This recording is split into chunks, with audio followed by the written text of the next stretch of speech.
नमस्कार, news point लेकर हाजिर हूं मैं राजीव। दोस्तों, राहुल गांधी ने आज मोदी सरकार पर एक और जोरदार वार किया है। उन्होंने बताया है कि देश में केवल अडानी के साथ न्याय हो रहा है और बाकी सबके साथ अन्याय हो रहा है। आपको बता दूं कि राहुल गांधी भारत जोड़ो न्याय यात्रा में इस वक्त झारखंड पहुंचे हुए हैं, जहां कल ही नए मुख्यमंत्री, नए सीएम चंपाई सोरेन ने शपथ ली है और इसके साथ ही राहुल गांधी की न्याय यात्रा में अपना सहयोग चंपाई सोरेन ने दिया है। जबकि बीजेपी की कोशिश थी कि बिहार की तरह झारखंड में भी सत्ता किसी भी तरह हथियार ले। बीजेपी इसमें सफल नहीं हो पाई और राहुल गांधी ने झारखंड में अपने तरीके से एक बार फिर बीजेपी की पोल खोल दी है। आज झारखंड में राहुल गांधी की यात्रा का दूसरा दिन था, जिसमें राहुल ने देवघर में बाबा बैजनाथ के दर्शन तो किए ही और इसके साथ ही बीजेपी सांसद निशिकांत दुबे के गढ़ यानी गोड्डा में जाकर कैसे बीजेपी की असलियत जनता को बताई है, कैसे एक युवक ने राहुल से माइक लेकर महंगाई और अडानी के मसले पर राहुल से सवाल कर डाला है, इन तमाम मसलों को सामने रखने की कोशिश मीडिया के जरिए और खासकर राहुल गांधी अपने यूट्यूब के जरिए करते ही रहे हैं। आइए जरा सुन लेते हैं राहुल गांधी को। जब राहुल अपना भाषण दे रहे थे तो एक युवक उनसे माइक लेता है और अपना सवाल करता है। सवाल का जवाब देते हुए राहुल गांधी क्या कुछ कर रहे हैं, कह रहे हैं और कैसे यहां अडानी को ला रहे हैं, जरा सुनिए। भैया, आपने कहा महंगाई पे बोलूं, चलो आप बोलो। महंगाई बहुत बढ़ गई है सर, हर चीज का दाम बढ़ा हुआ है। गैस का सिलेंडर यहाँ दाम पे दाम बढ़ा रहा है सर। भारतीय जनता पार्टी के लोग यहाँ पर हटपट कर रहे हैं सर। भारतीय जनता पार्टी के लोग यहाँ पर हटपट कर रहे हैं सर, हर चीज का महंगाई बढ़ा रहे हैं। तो आपसे अनुरोध है कि सर महंगाई पर बोलिए। अडानी और अंबानी जैसे यहाँ पर लोग को बैठा दिए हैं, अडानी और अंबानी को उखाड़ के फेंकिए सर। देखो, ये देखो, जैसे ही हिंदुस्तान में अडानी नाम लिया जाता है तो लोगों को बात एक सेकंड में समझ आ जाती है। भाई और बहनों, देश के सारे रिसोर्सेज, एयरपोर्ट, जमीन, पोर्ट, इंफ्रास्ट्रक्चर, सड़कें, ये सारा का सारा जो आपकी पूंजी है, ये नरेंद्र मोदी जी अपने मित्र अडानी, भैया बेच नहीं रहे हैं, वो उनको एक के बाद एक, एक के बाद एक, एक के बाद एक, एक के बाद एक, एक के बाद एक दिया जा रहा है। तो देख रहे थे, सुन रहे थे आप, एक के बाद एक, एक के बाद एक बेच नहीं रहे हैं बल्कि दिया जा रहा है, यानी कि गिफ्ट कर रहे हैं। देश धीरे धीरे अडानी के हवाले कर रहे हैं। प्रधानमंत्री नरेंद्र मोदी यहां ये बता रहे थे राहुल गांधी ने इसके अलावा मीडिया पर भी तंज कसा है, करारा तंज कसा है और इसके साथ ही बता दिया कि सब लोगों के खिलाफ कहीं ना कहीं अन्याय हो रहा है और अडानी के लिए जो है वो न्याय किया जा रहा है। जरा सुन लेते हैं उस बाइट को भी, एक छोटी सी बाइट, लगभग 24-25 सेकेंड, उसको भी सुन लेते हैं। जरा सुना दीजिए अडानी को लेकर और क्या कुछ कह रहे हैं राहुल गांधी। आप जानते हो हिंदुस्तान में आज न्याय किसके लिए किया जा रहा है? पूरी की पूरी न्याय जो हो रहा है, पता है किसके लिए हो रहा है? अडानी के लिए। अडानी के लिए न्याय किया जा रहा है और बाकी लोगों के लिए अन्याय किया जा रहा है। पूरा ढांचा एक व्यक्ति की मदद करने के लिए चलाया जा रहा है। तो अडानी के लिए न्याय किया जा रहा है और बाकी लोगों के लिए अन्याय किया जा रहा है। पूरा का पूरा ढांचा जो है वो एक व्यक्ति के लिए चलाया जा रहा है, यह कहना है राहुल गांधी का। राहुल काफी समय से, लंबे वक्त से इस देश के लोगों को सच्चाई से रूबरू करवा रहे हैं, अवगत करवा रहे हैं और माहौल देखकर ऐसा ही लग रहा है कि लोगों को राहुल गांधी की बात अब समझ आ रही है। तभी तो यह युवा जो है राहुल गांधी से माइक लेकर सवाल कर रहा है, सवाल पूछ रहा है, महंगाई की बात कर रहा है। राहुल को सुनने और उनसे मिलने के लिए जिस तरह लोग उमड़ रहे हैं वो इसका उदाहरण है। राहुल गांधी की इसी बढ़ती लोकप्रियता से बीजेपी का डर तो दिख ही रहा है दोस्तों, जबकि दूसरी तरफ अगर देखें तो नीतीश कुमार और ममता बनर्जी भी इसी डर का शिकार दिख रहे हैं। आप जानते हैं कि नीतीश तो पहले ही बीजेपी के खेमे में चले गए और इधर ममता बनर्जी ने कल एक बड़ा बयान दे दिया कि कांग्रेस 40 सीटें भी नहीं जीत सकती हैं। ममता बनर्जी इंडिया में कांग्रेस की साथी हैं, फिर भी वो कांग्रेस की ताकत को कम करके बता रही हैं और इसके पीछे कौन सा सियासी खेल चल रहा है यह जल्द ही साफ हो जाएगा। लेकिन इतना तो तय है कि ममता हो या कोई और हो, कांग्रेस को जितना ज्यादा नुकसान पहुंचाने की कोशिश की जाएगी, कांग्रेस उतनी ही मजबूत होगी। खैर, ममता के बयान पर कांग्रेस महासचिव जयराम रमेश ने क्या कुछ आज कहा जब पत्रकारों के सवालों का वह जवाब दे रहे थे, तो सुनिए क्या कुछ कह रहे हैं जयराम रमेश। मैं कह दूं, इंडिया गठबंधन मजबूत है, सीट शेयरिंग की बातचीत चल रही है। शीघ्र ही औपचारिक तौर से एक तरफा घोषणा नहीं हो सकता। जब गठबंधन में है, हम सभी एक होकर हमें घोषणा करना है। महाराष्ट्र में अगर सीट शेयरिंग तो महाराष्ट्र में शिवसेना, एनसीपी, अभी प्रकाश अंबेडकर भी शामिल हुए हैं, कांग्रेस पार्टी, सभी मिलकर एक स्टेटमेंट देंगे। ऐसे ही केरला में होगा, तमिलनाडु में होगा, उत्तर प्रदेश में होगा, पश्चिम बंगाल में भी होगा। हालांकि पश्चिम बंगाल के मुख्यमंत्री कर दिया है, पर आज भी हम उम्मीद रखते हैं कि जहां कहीं हमारा गठबंधन है, इंडिया ब्लॉक है, झारखंड में तो कोई मुसीबत नहीं, हम एक है, पर खास तौर से पश्चिम बंगाल में जो सवाल उठे हैं, और आपके मन में पश्चिम बंगाल ही होगा, मैं पश्चिम बंगाल में 3.5 बैठकों में ममता बनर्जी मौजूद थी।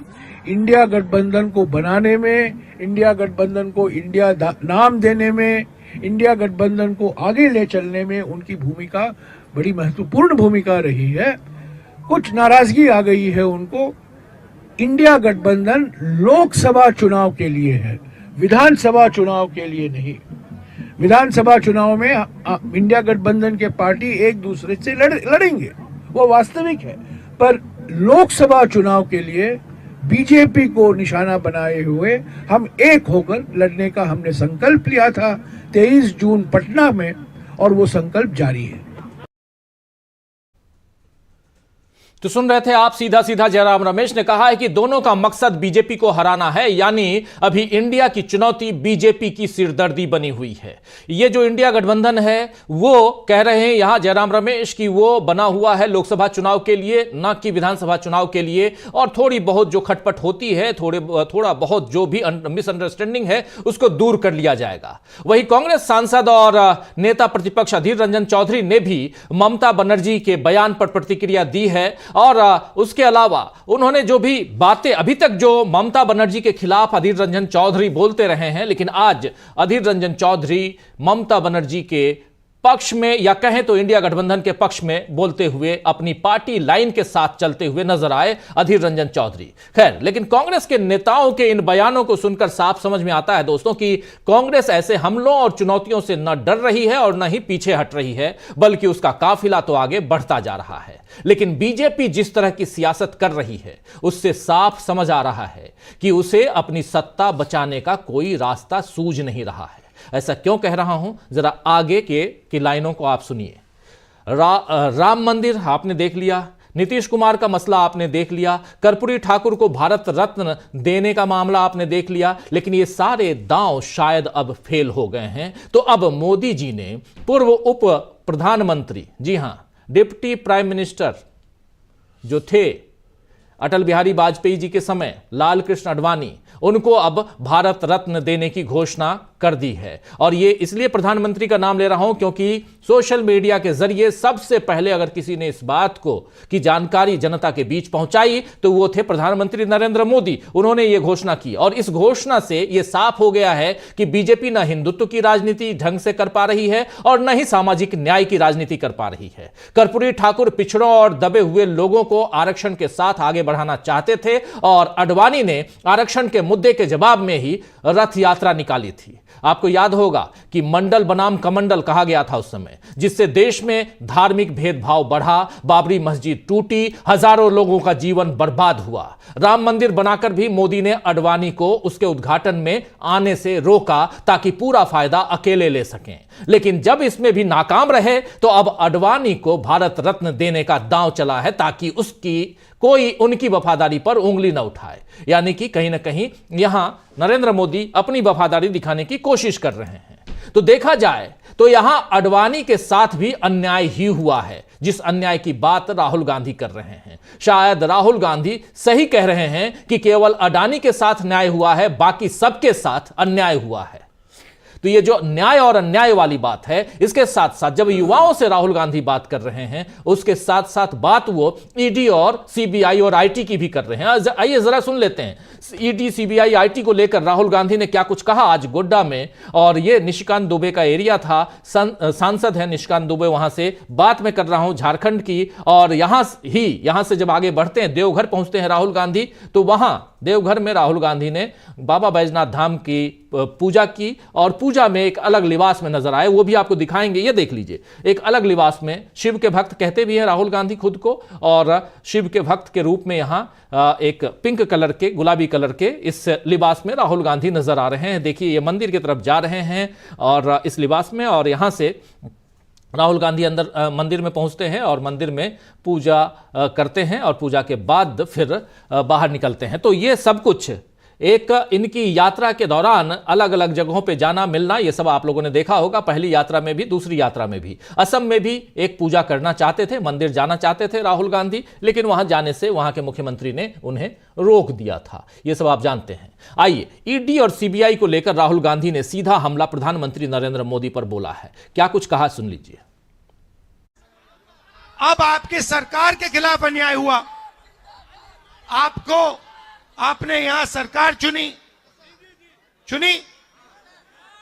कांग्रेस पार्टी के गठबंधन की सरकार चुनी ना। अब नरेंद्र मोदी जी ने क्या किया? ईडी को पकड़ा, सीबीआई को पकड़ा, इनकम टैक्स वालों को पकड़ा और कहा कि देखिए, जो भी देश में हमारा विरोध करता है उसके आप पीछे पड़ जाइए। सही बोले?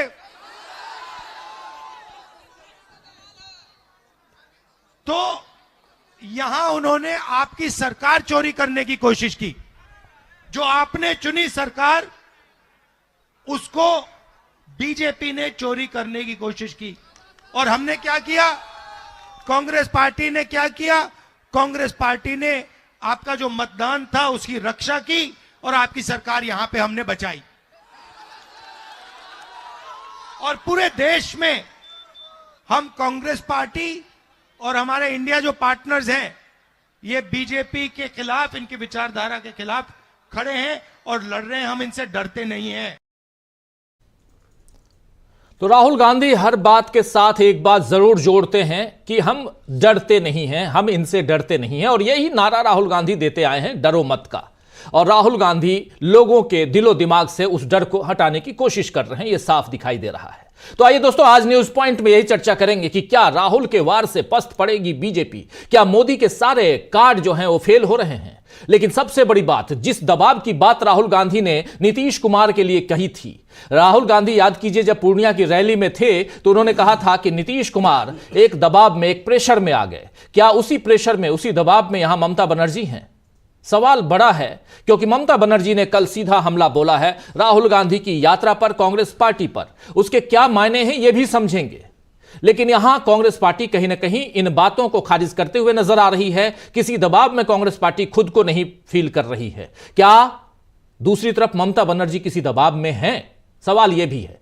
तीसरी सबसे बड़ी बात जो हम लिख रहे हैं कि राहुल ने कर दिया बड़ा खेल। राहुल गांधी क्या खेल कर रहे हैं, क्या कुछ कर रहे हैं, जरा उसकी चर्चा भी इसी दौरान हम करेंगे। ये हमारे साथ कुछ वरिष्ठ साथी जुड़े हुए हैं, उन सबसे आपका पहले परिचय करवाता हूं, फिर आगे बढ़ते हैं। देखिए, हमारे साथ इस वक्त 6 वरिष्ठ साथी जुड़े हुए हैं। आज शनिवार का दिन है और हमारे साथ जुड़े हुए हैं शकील अख्तर जी और इधर श्रवण गर्ग साहब। गर्ग साहब, आपका स्वागत करता हूं। शकील अख्तर जी, आपका भी स्वागत करता हूं। हमारे साथ जुड़े हुए हैं प्रोफेसर रविकांत जी, आपका भी स्वागत है। स्वागत करता हूं संजय कुमार सिंह साहब आपका। हमारे साथ हमारे 2 और साथी जुड़े हुए हैं, डॉक्टर दीपक पाचपोर जी और अमलेंदु उपाध्याय जी। आप सबका स्वागत है, इस्तकबाल है। और स्वागत इस्तकबाल आप तमाम दोस्त साथी शुभचिंतक आप सबका जो अब तक जुड़ चुके हैं, जो जुड़ने वाले हैं इस कार्यक्रम में। सीधा सबसे पहले शकील जी आपके पास ही आना चाहता हूं और फिर इस कार्यक्रम को आगे बढ़ाते हैं। जयराम रमेश, अधीर रंजन चौधरी दोनों अपनी अपनी बात आज रख रहे थे। ममता बनर्जी ने जो कहा है उस पर इसको डिफेंसिव मोड कहा जाए या ऑफेंसिव मोड कहा जाए, क्या कुछ देखते हैं आप? नहीं, देखिए, मुख्य विपक्षी दल कांग्रेस है और मुख्य विपक्षी दल होने के नाते ये उसका काम है कि वो जहाँ तक हो सके सबको साथ लेकर चलने की कोशिश करे। खुद से, अपने आप से, किसी से भी कहने से कोई फ़ायदा नहीं है। जिसको जो करना है वो करेगा। नीतीश कुमार कर चुके हैं। अब जहाँ तक ममता बनर्जी का सवाल है, तो उन्होंने जो वेस्ट बंगाल के संदर्भ में कहा है, उससे कांग्रेस को कोई नुकसान होने वाला नहीं है। उससे नुकसान जो होगा वो बीजेपी को होगा। देखिए, वहाँ पे पश्चिम बंगाल में खेल बड़ा स्पष्ट है। ममता बनर्जी के खिलाफ भी एक एंटी इनकम्बेंसी वोट इकट्ठा हो गया है, जो पिछली बार विधानसभा में और उससे पहले लोकसभा में भी बीजेपी ले जा चुकी है जी। अब ममता बनर्जी इस बात को अच्छी तरह जानती है कि अगर मोदी से लड़ना है, जैसा कि वो आज तक कह रही हैं, कल वो क्या कहें पता नहीं है, लेकिन आज तक वो यही कह रही है कि हमें मोदी से लड़ना है। तो अगर मोदी से लड़ना है तो वो ये बात अच्छी तरह जानती है कि उनके खिलाफ जो वोट है, जो उनसे नाराज़ वोट है, वो उनके पास न जाके कांग्रेस को चला जाए। और कांग्रेस वहाँ अलग से लड़ती है तो ये फ़ायदा निश्चित रूप से कांग्रेस को होगा और उसका बहुत बड़ा नुकसान बीजेपी को होगा। लेकिन जिस तरह से वो देश भर के लिए कांग्रेस को चैलेंज कर रही है, उसके पीछे क्या है ये कहना भी थोड़ी जल्दबाजी हो जाएगी। ये पत्ता खुद ममता को ही खोलने दीजिए जी। इसीलिए कांग्रेस ने, जयराम रमेश हो चाहे अधीर रंजन चौधरी हो, अपनी तरफ से कुछ नहीं कहा है। वो सेफ गेम खेल रहे हैं।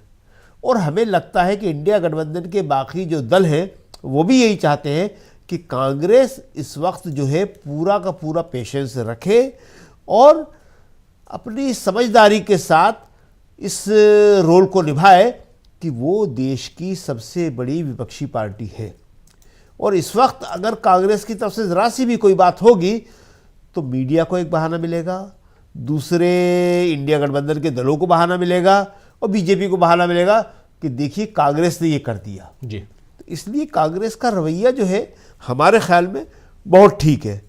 अब जहाँ तक इस बात का सवाल है कि अगर ये सारे दल जो हैं जो इंडिया गठबंधन में शामिल हुए हैं एक साथ आ गए हैं, इनमें से अगर ममता बनर्जी अलग रोल लेती भी है तो उसका क्या प्रभाव पड़ेगा?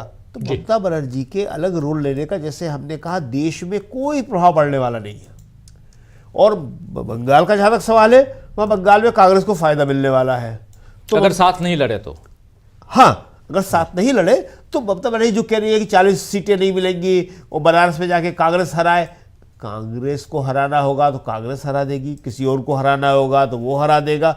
आज की तारीख में ये इस तरह की चैलेंज करना हमें लगता नहीं है कि आपस में विपक्षी दलों के लिए कोई अच्छी बात है कि कौन जाके हराएगा और कौन जाके जीत के आएगा। मुख्य मुद्दा एक व्यक्ति को हराना नहीं है, मुख्य मुद्दा विपक्ष के सामने ये है कि किस तरह से जनता की परेशानियां हैं वो दूर हो। और जनता की परेशानियां क्या है? जनता की नंबर 1 परेशानी जो है वो है बेरोजगारी, नंबर 2 महंगाई, नंबर 3 कि देश की सारी संपत्ति, जो कि भी राहुल ने भी कहा, वो अडानी को दिए चले जाना, बिल्कुल बेचा जाना भी नहीं, दिए चले जाना। तो ये सारी चीज़ें रोकना पड़ेंगी और इस रोकने की जिम्मेदारी कांग्रेस उठाए हुए है, लेकिन कांग्रेस के साथ दूसरे विपक्षी दलों को भी सहयोग करना पड़ेगा। क्यों? क्योंकि अगर कोई ये कहेगा कि हम सहयोग नहीं कर रहे, अकेले कांग्रेस जाए और बनारस में जाके मोदी जी को हराया है, तो ये बात एक बड़ी अजीब सी बात है, एक भावुक किस्म की बात है, एक भड़काने जैसी बात है और इसका कोई मतलब नहीं है। और आज की राजनीति में जहाँ राजनीति आ गई है, कांग्रेस इन सारी चीज़ों से न भड़कने वाली है न उत्तेजित होने वाली है। ये आपने जयराम और अधीर रंजन चौधरी के बयानों से देख लिया। जी बिल्कुल बिल्कुल। कांग्रेस जो है ना भड़कने वाली है, न बहकावे में आने वाली है। कांग्रेस अपने हिसाब से, अपने अंदाज से काम कर रही है, वो साफ दिखाई दे रहा है। राहुल गांधी भी अपने अंदाज से आगे बढ़ते जा रहे हैं। अभी वो झारखंड में, झारखंड के बाद उड़ीसा पहुंचेंगे, उड़ीसा के बाद छत्तीसगढ़ जाएंगे, छत्तीसगढ़ से फिर वो उत्तर प्रदेश जाएंगे। ये तमाम उनका जो रास्ता जिगजैग बना हुआ है, उबड़ खाबड़ वाले रास्ते से, पहाड़ी रास्ते से। अब देखिए, एक मजेदार तथ्य है, राहुल गांधी ने जो पहली यात्रा की थी वो समुद्र से पहाड़ की तरफ गए थे और अभी पहाड़ से समुद्र की तरफ आ रहे हैं। तो ये गए ऊपर, अब ऊपर से नीचे, यानी कि अब इधर मणिपुर, नागालैंड, ये पूरा पहाड़ी एरिया है, वहां से अब समुद्र की ओर आ रहे हैं। तो ये जो रास्ते हैं इन रास्तों में राहुल गांधी को बहुत कुछ सीखने को मिल रहा है। कांग्रेस पार्टी के सामने बहुत ऐसी चीजें आ रही हैं, बहुत ऐसी चुनौतियां आ रही हैं जिससे भी शायद बहुत कुछ सीखने, समझने और संभलने का मौका भी मिल रहा है। राहुल गांधी पहुंचते नहीं हैं बिहार की, बिहार में सब कुछ हो जाता है। आप देख लीजिए सत्ता परिवर्तन। आप राहुल गांधी पहुंचते नहीं हैं झारखंड की, झारखंड में क्या कुछ हो जाता है ये भी आप देख रहे हैं। तो आगे आगे देखिए होता है क्या जो कहते हैं। लेकिन मैं आना चाहता हूं एक बार प्रोफेसर रविकांत जी आपके पास। रविकांत जी, क्या कैसे आप देखते हैं यहां अब इसके आगे ममता बनर्जी ने जो कुछ कहा, क्या कुछ कहा, कितने प्रेशर में ममता बनर्जी हैं, इसकी चर्चा हम कर रहे हैं। लेकिन यहां से जरा कांग्रेस के रोल को भी समझना चाहता हूं। और आज जिस प्रकार जयराम रमेश अपनी बात कर रहे हैं, अधीर रंजन चौधरी कर रहे हैं और राहुल गांधी न्याय और अन्याय की बात लगातार कर रहे हैं। यहां उसी सामाजिक न्याय की बात तो लगातार होती रही है। उसी सामाजिक न्याय को लेकर तो ही जाति आधारित जनगणना की बात हुई थी जो बिहार में हम लोगों ने देखा। इन सबको अगर जोड़ा जाए तो क्या एक राइट पाथ पर, एक सही दिशा पर, सही राह पर यहां कांग्रेस दिखाई देती है? देखिए राजीव जी, जब कोई डेमोक्रेटिक अलायंस होता है तो उसमें तमाम मतभेद उभरते ही हैं। और यहाँ पे कोई मोदी जी वाली तानाशाही तो है नहीं कि ममता बनर्जी कांग्रेस पार्टी के लिए कुछ नहीं कह सकती या कांग्रेस पार्टी नहीं कह सकती। हालांकि ये जरूर है कि थोड़ा संयम के साथ चर्चा होनी चाहिए, असहमतियां भी संयम से दर्ज होनी चाहिए। लेकिन ममता बनर्जी बंगाल में राजनीति कर रही हैं, ऑब्वियस है वो उनके भी नजर में है। इसके अलावा हर राजनीतिक दल दूसरे राजनीतिक दल पे दबाव भी बना रहा है। तीसरा, ममता बनर्जी के बारे में कुछ जो अंदरूनी सूत्र हैं वो भी ये कह रहे हैं कि कहीं ना कहीं दीदी थोड़ा दबाव में है। अभिषेक बनर्जी को लेकर के उनकी वाइफ पर जो ईडी और सीबीआई का शिकंजा है, उसके जरिए भी नीतीश कुमार की तरह ममता बनर्जी को भी दबाव में लेने की कोशिश कर रही है। और ये कहीं ना कहीं नरेंद्र मोदी की संभावित हार को भी दिखा रहा है कि मोदी जी इस बात को महसूस कर रहे हैं। एक मुद्दे की तरफ तो आपने ध्यान आकर्षित किया कि कर्पूरी ठाकुर के बाद अचानक लालकृष्ण आडवाणी के नाम का उद्घाटन करना, और ये बात मेरी नहीं अभी समझ में आ रही है कि इस समय उद्घाटन करना और ये कब दिया जाएगा। बेहतर होता कि 22, 23, 24 जनवरी को ऐलान होता और 26 जनवरी को मिल भी जाता तो अच्छा होता। लेकिन अचानक ऐसा क्या हुआ है कि लालकृष्ण आडवाणी, वो भी जो मोहम्मद अली जिन्ना के प्रशंसक रहे हैं, उनको भारत रत्न दिया जाना ये क्या कहता है? कहीं ऐसा तो नहीं है कि बीजेपी में कुछ अंदरूनी खेल चल रहा हो? सुब्रमण्यम स्वामी उधर तलवार खींचे हुए हैं, वो कह रहे हैं कि बनारस से हम चुनाव लड़ेंगे मोदी के सामने। तो कोई आशंका तो नहीं है मोदी जी को? ये हम लोग थोड़ा सा संभावना दर्ज कर रहे हैं कि ऐसा भी हो सकता है। लेकिन खैर, उन्होंने आडवाणी जी को आज तक उस तरह से पब्लिकली सम्मान नहीं दिया था। शायद उसकी भरपाई है, कई बार अपमानित करते हुए दिखे आडवाणी जी को, लेकिन अब भारत रत्न देकर के वो भरपाई करने की कोशिश कर रहे हैं। तो दूसरी तरफ जो हिंदुत्व को लेकर के डर पैदा किया गया था, और मैं बार बार कहता रहा हूं कि बीजेपी हिंदुत्व के इशू को, उसके नैरेटिव को केवल डर पैदा करने के लिए उसको खेलती है। असली जो सामाजिक समीकरण उसका है, उसके जरिए ही वो चुनाव जीतती है। बंगाल की जो स्थिति है, बंगाल का भद्रवर्ग और माइनॉरिटी वोट, वो ममता बनर्जी के साथ रहा है। लेकिन एक जो बीच में बाई इलेक्शन हुआ, उसमें कांग्रेस पार्टी को जीत मिली थी। तब से ही ममता बनर्जी भी थोड़ा सा परेशानी में है, कांग्रेस को लेकर के आशंकित हैं। और इस समय माइनॉरिटी वोट हो या दलित वोट हो, ये दो को मैं देख रहा हूं जो बहुत टेक्टिकल वोटिंग करने के लिए उत्सुक दिखाई पड़ रहा है। और माइनॉरिटी में खास करके जो भी क्षेत्रीय दल हैं, उनसे बेहतर विश्वास पात्र के रूप में कांग्रेस पार्टी दिखाई पड़ रही है। और इसलिए चाहे उत्तर प्रदेश हो, अभी तो उत्तर प्रदेश में वो पत्ते पूरी तरीके से बेपर्दा नहीं हुए हैं, यहां पे भी कुछ चीजें दिक्कत कर सकती है। वही बंगाल में हाल है कि ममता बनर्जी को वो माइनॉरिटी वोट चाहिए, और उस माइनॉरिटी का इस समय ध्यान राहुल गांधी की तरफ है। वो सामाजिक, राजनीतिक और आर्थिक न्याय की बात करने वाले राहुल गांधी जैसे ही बंगाल की तरफ जाते हैं, बंगाल में दाखिल होते हैं, ममता बनर्जी का ये बयान आता है। इसका मतलब है कि कांग्रेस की वहां जो जमीन मजबूत हो रही है बंगाल में, उससे भी कहीं ना कहीं चिंतित होंगी ममता बनर्जी।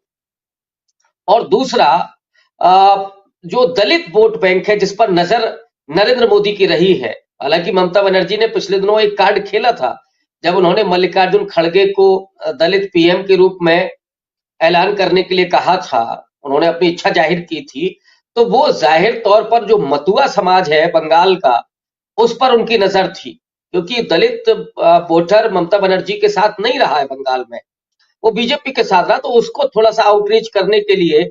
लेकिन ये जो मतुआ समाज है, जब आप सामाजिक न्याय की बात करेंगे तो ऑब्वियस है वो नरेंद्र मोदी के साथ न जाकर के राहुल गांधी की बातों पर विश्वास करेगा, और इसलिए उस दलित वोट बैंक को खींचते हुए जो ममता बनर्जी देख रही हैं, तो वो भी एक चिंता है कि राहुल गांधी की उस यात्रा में इतना हुजूम कैसे है।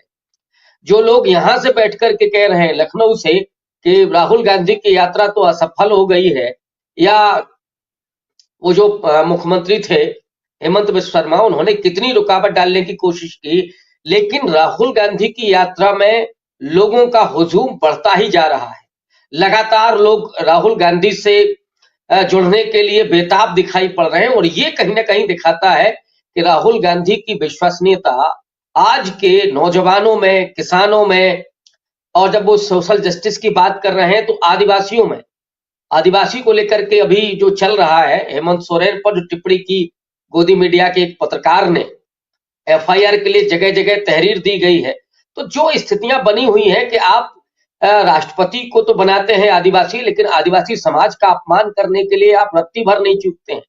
आदिवासियों के जंगल को अडानी साहब के हवाले करने से आप रत्ती भर नहीं चूकते हैं। वासुदेव का जंगल इस बात का गवाह है।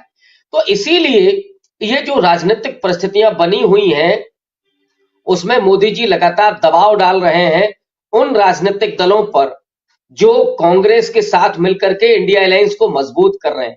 लेकिन अच्छा है कि कांग्रेस पार्टी ने बड़ी सधी हुई प्रतिक्रिया दी है, और यही दिखाता है कि कहीं ना कहीं इंडिया अलायंस में वो फूट पड़ने की गुंजाइश अब नहीं है, और वो मजबूती के साथ आने वाले लोकसभा चुनाव में लड़ेगा। और यही चीज मोदी जी के लिए मुश्किल पैदा करने वाली है, और इसलिए लगातार इधर उधर करना, लोगों को दबाव में लेना, फूट डालने की कोशिश करना, आडवाणी जी को अचानक वो गुरुदक्षिणा दे देना, ये सब चीजें चल रही हैं। और मुझे लगता है कि मोदी जी इस बात को भांप चुके हैं, लेकिन राहुल गांधी की यात्रा भी इस बात की गवाह है कि कारवां आगे निकल चुका है, जन समर्थन मिल रहा है। बिल्कुल आना चाहता हूं गर्ग साहब आपके पास, जरा आपसे समझूं कि राहुल गांधी की जो ये यात्रा है, क्या मेन जो कारण, सबसे बड़ा कारण, चाहे उधर नीतीश कुमार को अपने खेमे में लाना, चाहे झारखंड की सरकार को अस्त व्यस्त करने की कोशिश करना, चाहे ममता बनर्जी के ऊपर किसी ढंग का दबाव जिससे वो कह रही हैं, जो बातें रख रही हैं, इन सबको अगर देखा जाए तो क्या मुख्य कारण राहुल गांधी की यात्रा है? क्या राहुल गांधी के कारण और इस यात्रा के कारण कांग्रेस जो है वो बहुत तेजी से उभर रही है? क्या इसका फायदा अलग अलग जाति, समूह, समुदाय, इन सब से कांग्रेस को मिलता हुआ दिखाई दे रहा है? क्योंकि ममता बनर्जी जी ने कल जो एक बात कही है उसमें एक इंपॉर्टेंट पहलू ये भी है कि उन्होंने मुसलमानों का जिक्र भी किया है। और अगर गौर से आपने सुना हो तो उन्होंने मुसलमानों का जिक्र किया है कि वो कहती, और इतना ही नहीं, उसमें यह भी था कि जिस एरिया में वो जा रही है, यात्रा कर रहे हैं, उस यात्रा में, उस एरिया में अगर चाहते तो उतना हम समर्थन कर देते, यानी कि आप हमारे राज्य में क्यों आए हैं। यहां भी जो एक डर है ममता दीदी का, क्या यही है कि राहुल गांधी की यात्रा से कहीं ना कहीं उनका जनाधार छिटक रहा है?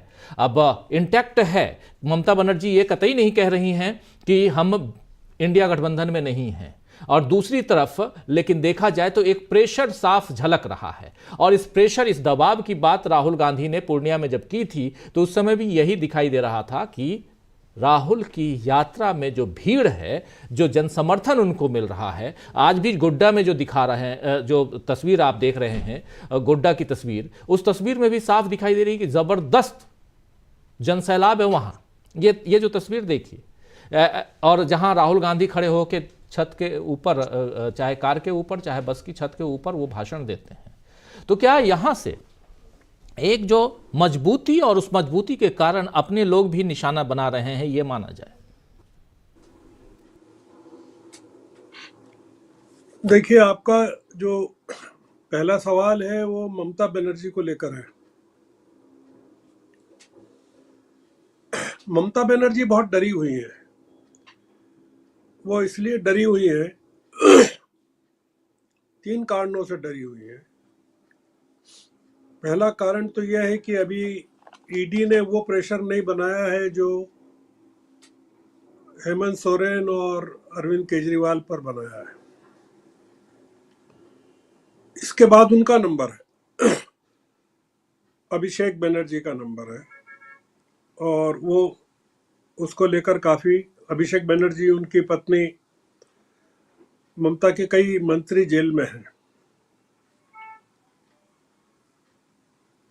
सबसे बड़ा कारण तो ये कि अगर अभिषेक के खिलाफ कार्रवाई होती है तो पूरी तृणमूल कांग्रेस हिल जाएगी और ममता बनर्जी संभाल नहीं पाएंगे, क्योंकि जो वर्तमान में ढांचा है वो डायमंड हार्बर के सांसद ने खड़ा किया है।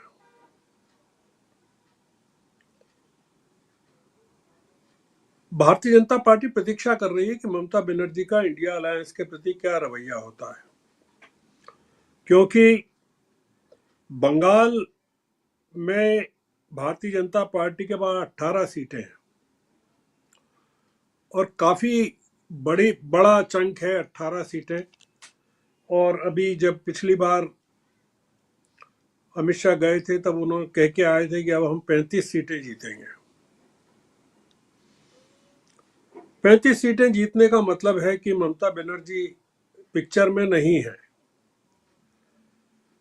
भारतीय जनता पार्टी ममता बनर्जी के साथ जो डील करना चाहती है वो ये करना चाहती है कि ऐसा लगता है जो मायावती के साथ डील की गई थी, वो लोकसभा के चुनाव को लेकर। 2026 में चुनाव है विधानसभा के, और 2021 में जो चुनाव हुए थे उसमें 30% जो मुस्लिम वोट है वो बीजेपी के साथ नहीं गया था, वो ममता के साथ गया था, काफी ममता के साथ गया था, क्योंकि उस समय कांग्रेस का वहां कोई जोर नहीं था, सीपीएम का जोर नहीं था, और जो अलायंस इन्होंने मुस्लिम ऑर्गेनाइजेशन के साथ किया था उसकी क्रेडिबिलिटी नहीं थी। ममता बनर्जी 2 चीजों से डरी हुई है। एक तो जो पूरा मुस्लिम वोट बैंक है वो हाथ से जाता हुआ दिख रहा है, और बंगाल में जो उत्तर का बंगाल का इलाका है जहां की 10 सीटों को राहुल गांधी ने कवर किया है, उसमें 10 सीटों में ये भी है, मुर्शिदाबाद भी है, मालदा भी है, ये इलाका भी छूटता हुआ दिख रहा है। हमको मान के चलना चाहिए कि ममता बनर्जी इंडिया अलायंस के साथ नहीं आएंगी और वो इंडिया अलायंस से अलग होने का बहाना ढूंढ रही है, और राहुल गांधी और जयराम रमेश उनको बहाना नहीं दे रहे हैं, रिटेलिएट नहीं कर रहे हैं उनके बयानों पर। वो प्रतीक्षा कर रहे हैं कि ममता बनर्जी खुद घोषणा कर दे, क्योंकि खुद घोषणा करेगी ममता बनर्जी तो उसका इम्पैक्ट बंगाल में बहुत ही नेगेटिव होने वाला है।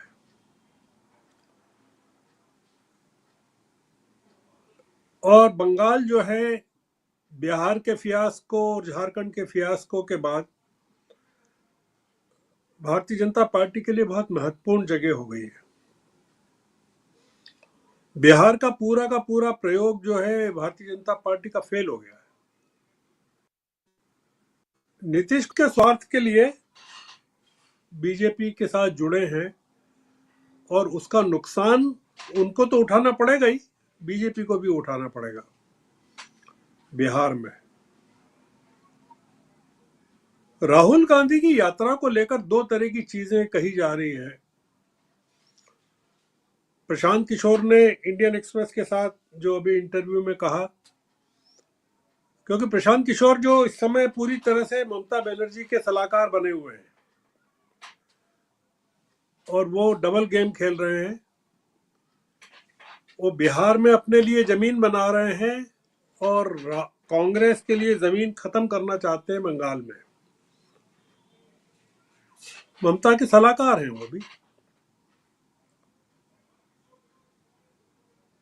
तो राहुल गांधी की ये जो यात्रा है, जो प्रशांत किशोर ने कहा इंटरव्यू में कि ये गलत टाइम पर राहुल गांधी ने यात्रा की है, जब लड़ाई चल रही हो तब आप हेडक्वार्टर कैसे छोड़ सकते हैं। राहुल गांधी अगर ये यात्रा नहीं करते तो उनको हकीकत पता ही नहीं चलती, न असम की हकीकत पता चलती, न बंगाल की चलती, न बिहार की चलती, न झारखंड की चलती, न उत्तर प्रदेश की चलती और न महाराष्ट्र की चलती। ये बीजेपी का खास एरिया है, खास इलाका है जहां से बीजेपी को ऑक्सीजन मिलती है, एनडीए को ऑक्सीजन मिलती है। आप देख रहे हैं कि राहुल गांधी किस तरह से आक्रमण कर रहे हैं, क्योंकि अगर राहुल गांधी निकलते नहीं यात्रा पर तो क्या होता। हमको उल्टा ये सोचना चाहिए कि इन इलाकों में क्या होता। आपने देखा कि राहुल गांधी की यात्रा का असर ये हुआ है कि झारखंड की सरकार गिरते गिरते बच गई है। राहुल गांधी की झारखंड में उपस्थिति के दौरान अगर हेमंत सोरेन की सरकार को खत्म कर दिया जाता और चंपई सोरेन को 2 दिन प्रतीक्षा करवाने के बाद भी शपथ नहीं दिलवानी जाती तो वहां किस तरह का विद्रोह भाजपा के खिलाफ होता और भाजपा की जो सीटें हैं झारखंड में 11 सीटें हैं 14 में से, उस पर क्या असर होता। राहुल गांधी ने झारखंड की सरकार को बचा लिया और इसीलिए आपने देखा कि चंपई सोरेन शपथ लेते ही उनकी यात्रा के साथ जुड़ गए। ममता बनर्जी नहीं जुड़ी बंगाल में। तेजस्वी को पूर्णिया में प्रवेश के समय ईडी ने बुला लिया तो वो नहीं पहुंच पाए और नीतीश कुमार ने डिफेक्शन कर लिया। राहुल गांधी की यात्रा बहुत ही निर्णायक समय पर हो रही है और वो यात्रा पर नहीं निकले, ये गलत है। वो चुनाव प्रचार के लिए निकले हैं, इंडिया अलायंस के लिए। और ये बहुत बड़ा प्रयोग चल रहा है राजीव जी इस समय। आप देख रहे हैं कि किस तरह से प्रधानमंत्री का जो दौरा था झारखंड का, बिहार का, बंगाल का, वो तीनों कैंसिल हो गए। क्यों कैंसिल हो गए? वो झारखंड भी जाने वाले थे, बिहार के बेतिया भी जाने वाले थे, बंगाल भी जाने वाले थे, नहीं गए।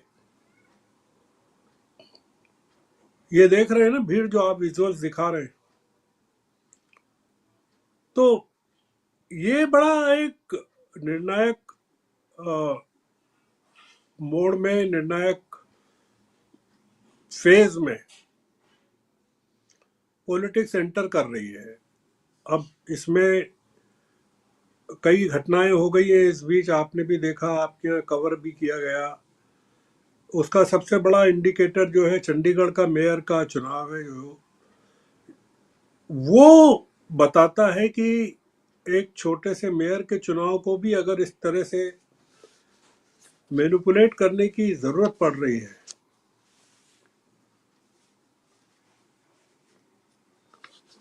अभी विदिशा में कुछ लोकल इलेक्शंस के रिजल्ट्स आ रहे हैं मध्य प्रदेश में, आप पता करिए, कांग्रेस ने स्वीप किया है वहां।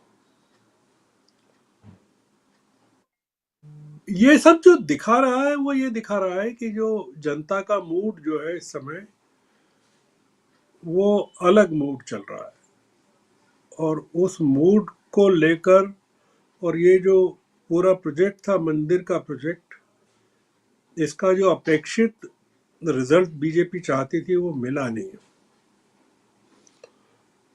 आपने अपने ओपनिंग रिमार्क में कहा लाल कृष्ण आडवाणी का, आपने मंदिर जाने से उनको रोका।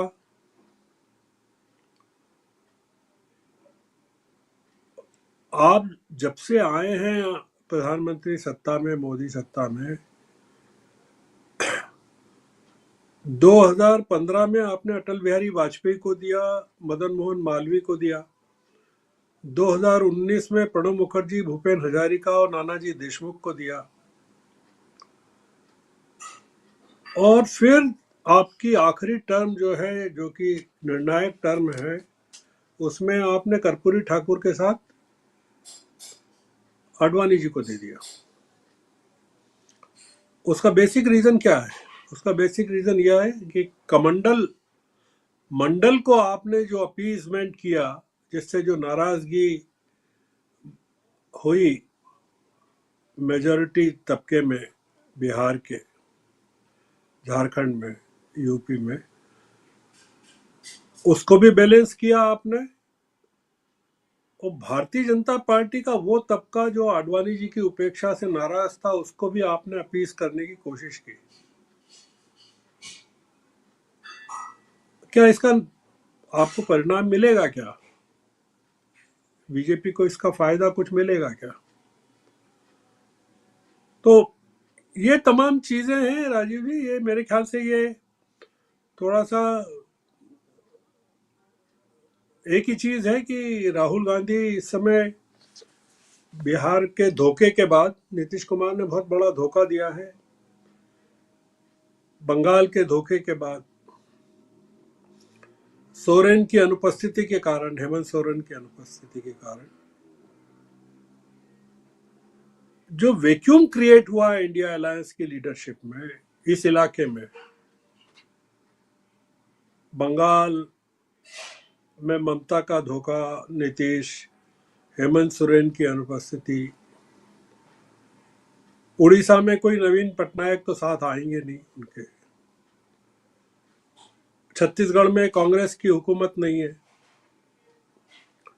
उत्तर प्रदेश में देखना होगा कि अखिलेश यादव का जो बर्ताव है और आरएलडी का जो बर्ताव है वो किस तरह का होता है, एग्रीमेंट होता है कि नहीं सीटों को लेकर। उन्होंने जो 11 सीटें दी हैं वो फाइनल होती है कि उसके आगे कोई बात होती है। इसलिए ये राहुल गांधी की यात्रा बहुत इंपॉर्टेंट है। ममता बनर्जी कह रही है कि 40 सीटें भी नहीं मिलेगी कांग्रेस को। हमारे यूट्यूबर के गोदी मीडिया वाले कह रहे हैं कि 24 सीटें भी नहीं मिलेंगी, 50 सीटें भी नहीं मिलेंगी। गोदी मीडिया केवल मेन स्ट्रीम में ही नहीं है, यूट्यूब पर भी है। एक माहौल, नैरेटिव खड़ा किया जा रहा है इंडिया अलायंस के खिलाफ,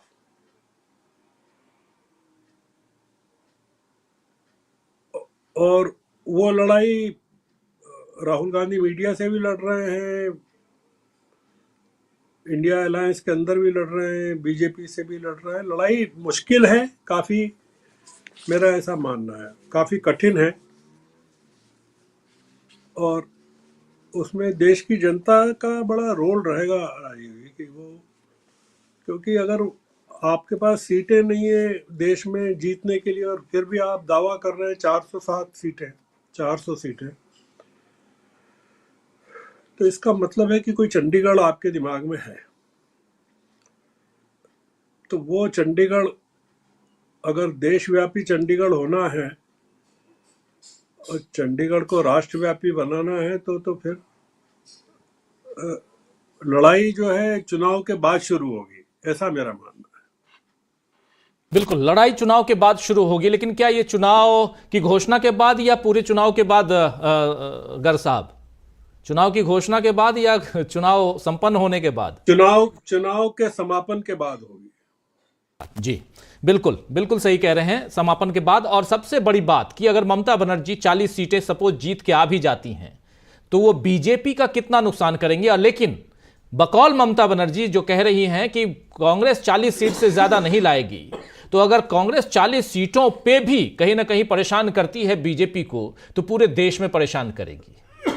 यह सोचने वाली बात है। एक राज्य बनाम पूरा देश, और इस बात को ममता बनर्जी को समझना होगा। लेकिन सबसे बड़ा प्रॉब्लम, जो दो बातें यहां रख रहे थे श्रवण गर्ग साहब, पहली बात कि कहीं ना कहीं ममता बनर्जी के ऊपर भी प्रेशर है, और दूसरी सबसे बड़ी बात यह कि ममता बनर्जी को इस बात का भी डर है कि जो विधानसभा चुनाव 2021 में 30% मुसलमानों का वोट उनको मिला था, वो खिसक कर अगर चला जाता है कांग्रेस की तरफ, तो फिर क्या होगा, ममता दीदी का क्या होगा। शायद ये भी एक परेशानी है। आने वाले समय में देखते हैं ममता दीदी रहती हैं या प्रेशर में वो भी बाहर हो जाती हैं इंडिया गठबंधन से।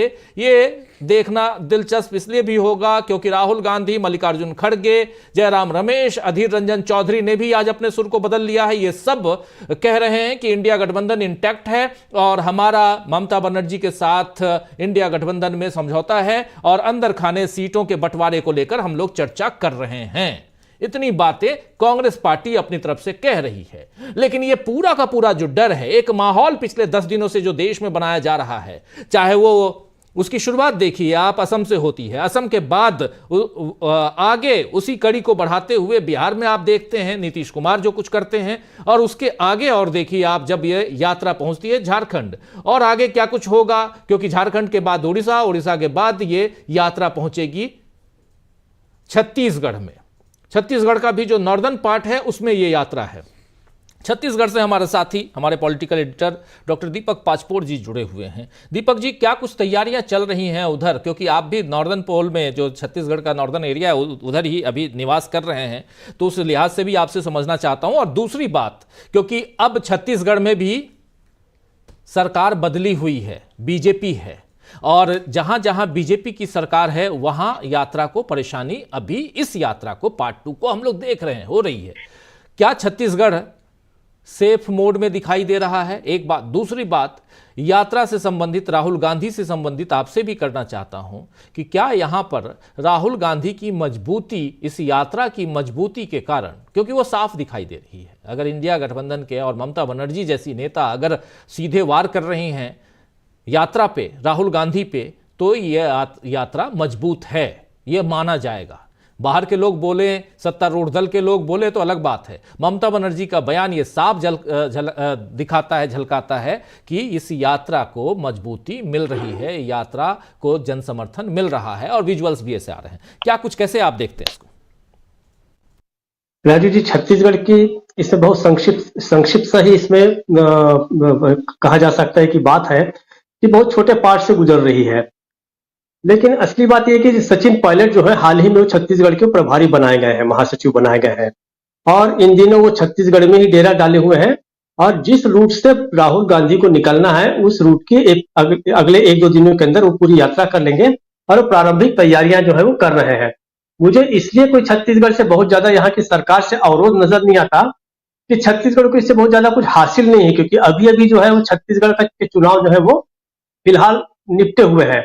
और विष्णुदेव सहाय जो स्वयं एक आदिवासी एरिया से आते हैं, इसी क्षेत्र से हैं, तो मुझे ऐसा नहीं लगता कि वो ऐसा कोई भी कदम उठाएंगे कि जिससे उनको न तो कुछ गेन हो, बल्कि उल्टा जो है वो उनकी लोकप्रियता घटने के चांसेस हो सकते हैं। क्योंकि जिस हिसाब से राहुल गांधी लगातार लोकप्रिय हो रहे हैं, यात्रा लगातार बढ़ती जा रही है, तो उससे मुझे ऐसा लगता है कि छत्तीसगढ़ में कोई बहुत ज्यादा संकट वाली बात नहीं है।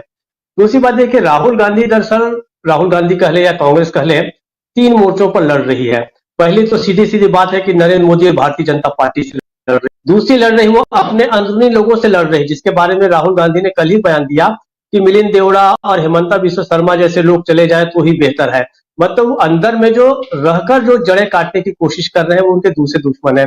अब एक तीसरे दुश्मन भी तैयार हुए हैं, वो गठबंधन के दुश्मन है। देखिए नीतीश कुमार ने तो जो कुछ असंतोष जताया वो गठबंधन को छोड़ने के बाद बताया कि मेरा अपमान हुआ, फला हुआ, इस कारण से आज हम गठबंधन से अलग हुए। लेकिन ममता बनर्जी, और जिसके बारे में मैं पहले भी एक दो बार बोल चुका कि वो बहुत ही तुनक मिजाज महिला है, और उसके बारे में मेरा कभी भी ऐसा विश्वास नहीं था कि लंबे समय पर तक वो उन पर भरोसा किया जा सकता है। हालांकि हम ये जरूर उम्मीद कर रहे थे कि जिस संकट की घड़ी में इस समय देश है, निर्णायक मोड़ पर खड़ा है, तो ममता बनर्जी जैसी महिला जो है वो निश्चित रूप से एक सेंसिबल राजनेता के रूप में वो व्यवहार करेंगे। लेकिन उन्होंने बड़ा स्पष्ट कर दिया, जिसके ऊपर हम काफी चर्चा कर चुके हैं कि उसके क्या कारण हो सकते हैं। उनके भतीजे के कारण ईडी का दबाव हो सकता है, और वो हेमंत सोरेन का हश्र देख चुके हैं, तो मुझे ऐसा लगता है वो एक कारण तो होगा ही होगा। लेकिन वो अपने पश्चिम बंगाल को जो है वो लेकर जो है बहुत ही ज्यादा अपना एक सुरक्षित उन्होंने गढ़ बना लिया है। और एक समय में था कि माना जाता था कि वो भी प्रधानमंत्री की महत्वाकांक्षा पाल सकती है, लेकिन अब वो जान गई है कि राहुल गांधी के साथ और खड़गे जी के आ जाने के बाद एक तरह से लोग ये मान के चल रहे हैं कि अगर राहुल गांधी नहीं तो खड़गे जो है वही प्रधानमंत्री बनाए जा सकते हैं। ये एक तरह से बात है, बाकी इसमें भी काफी वक्त है, गठबंधन जीतेगा, कितनी सीटें आएंगी, वो सारी चीजें। लेकिन देखिए इस तरीके से सीधे सीधे बोल देना है कि 40 से ज्यादा सीटें कांग्रेस को नहीं आएंगी, इसका मतलब ये है कि वो सीधे सीधे जो है वो झगड़ा मोल लेने के लिए तैयार बैठी है, लेकिन वो इंतजार कर रही है कि उन्हें निकाल दिया जाए ताकि उन्हें जो है सहानुभूति मिल जाए वेस्ट बंगाल में। और दूसरी तरफ कांग्रेस जो है वो भी बहुत सेफली खेल रही है। अब अपनी ओर से न तो उन्होंने नीतीश को निकाला और न ही वो ममता बनर्जी को निकालेंगे, जिनको जाना है वो चले जाए।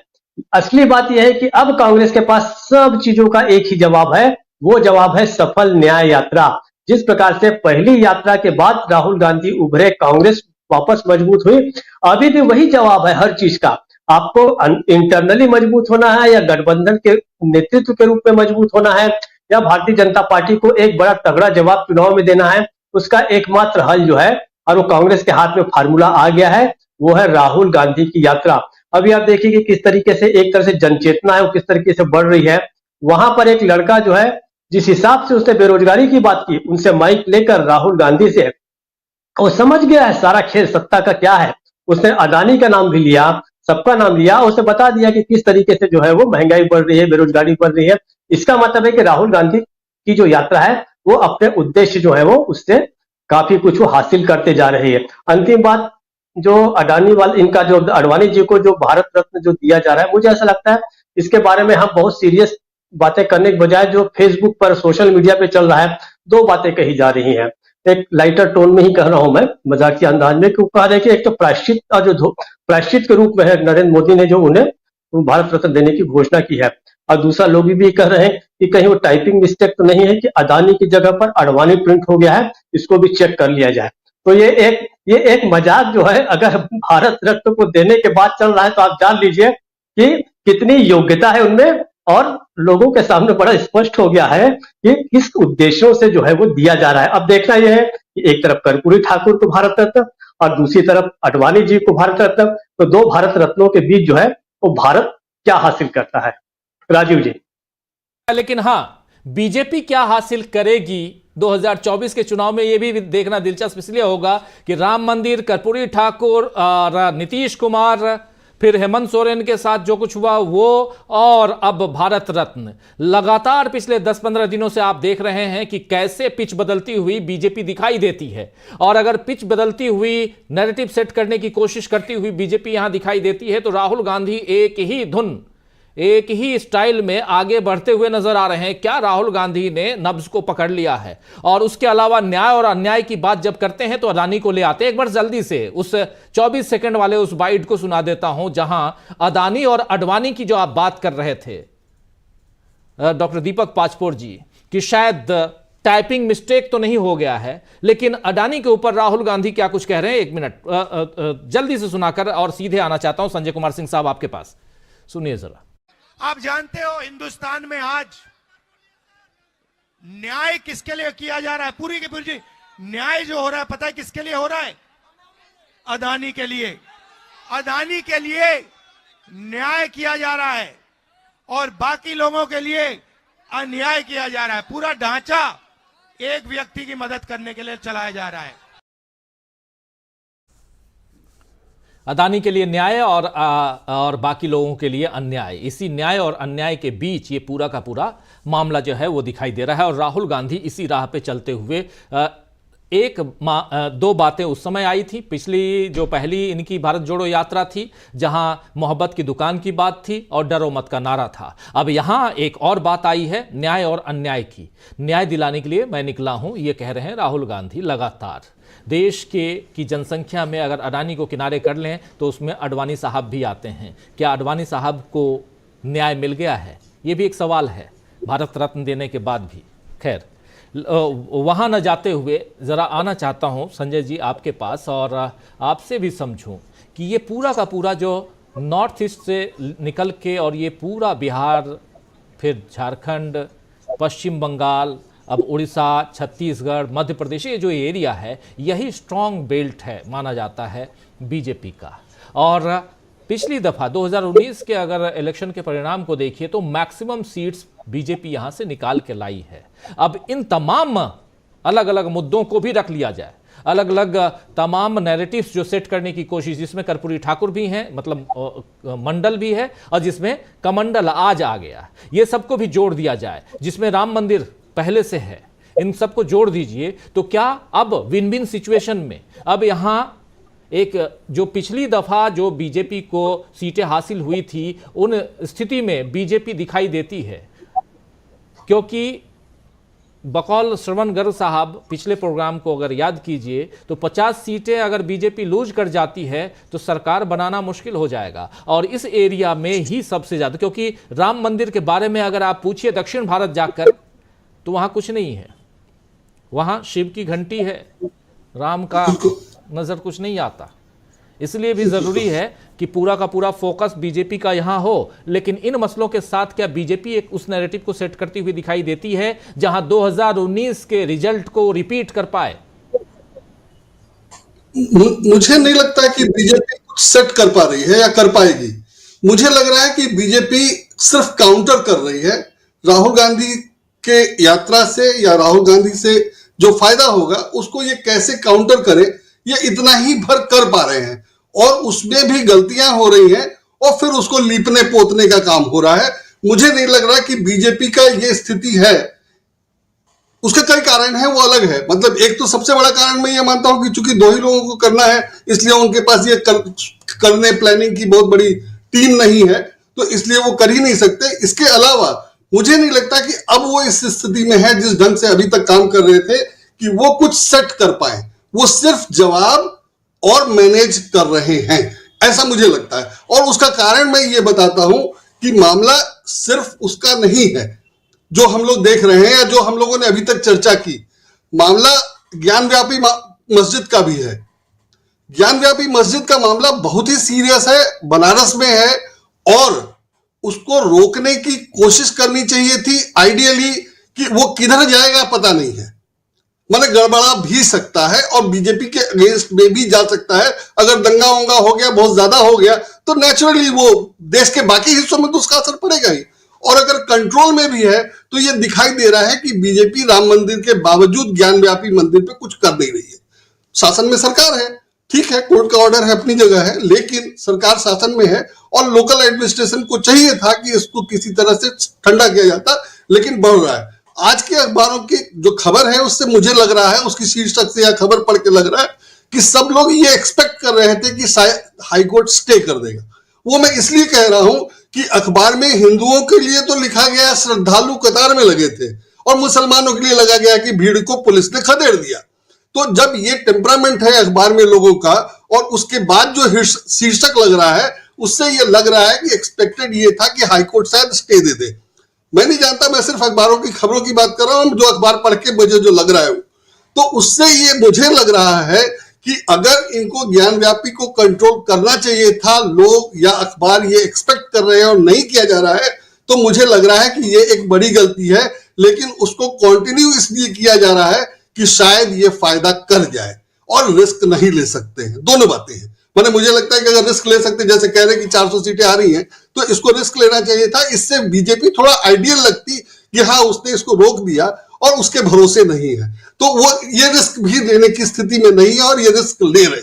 फायदा नुकसान दोनों हो सकता है, मैं ये मान के चल रहा हूं, इसलिए मुझे इसको रिस्क मान रहा हूं। सीएए एकदम एंड चुनाव के पहले सीएए आ गया, कुछ दिन में चुनाव की घोषणा हो जाएगी और सब लग जाएगा, तो फिर वो कर ही नहीं सकते। सीएए फिर से ठीक है, एक स्टेट में हो रहा है, लेकिन यूपी वाले स्टेट में हो रहा है।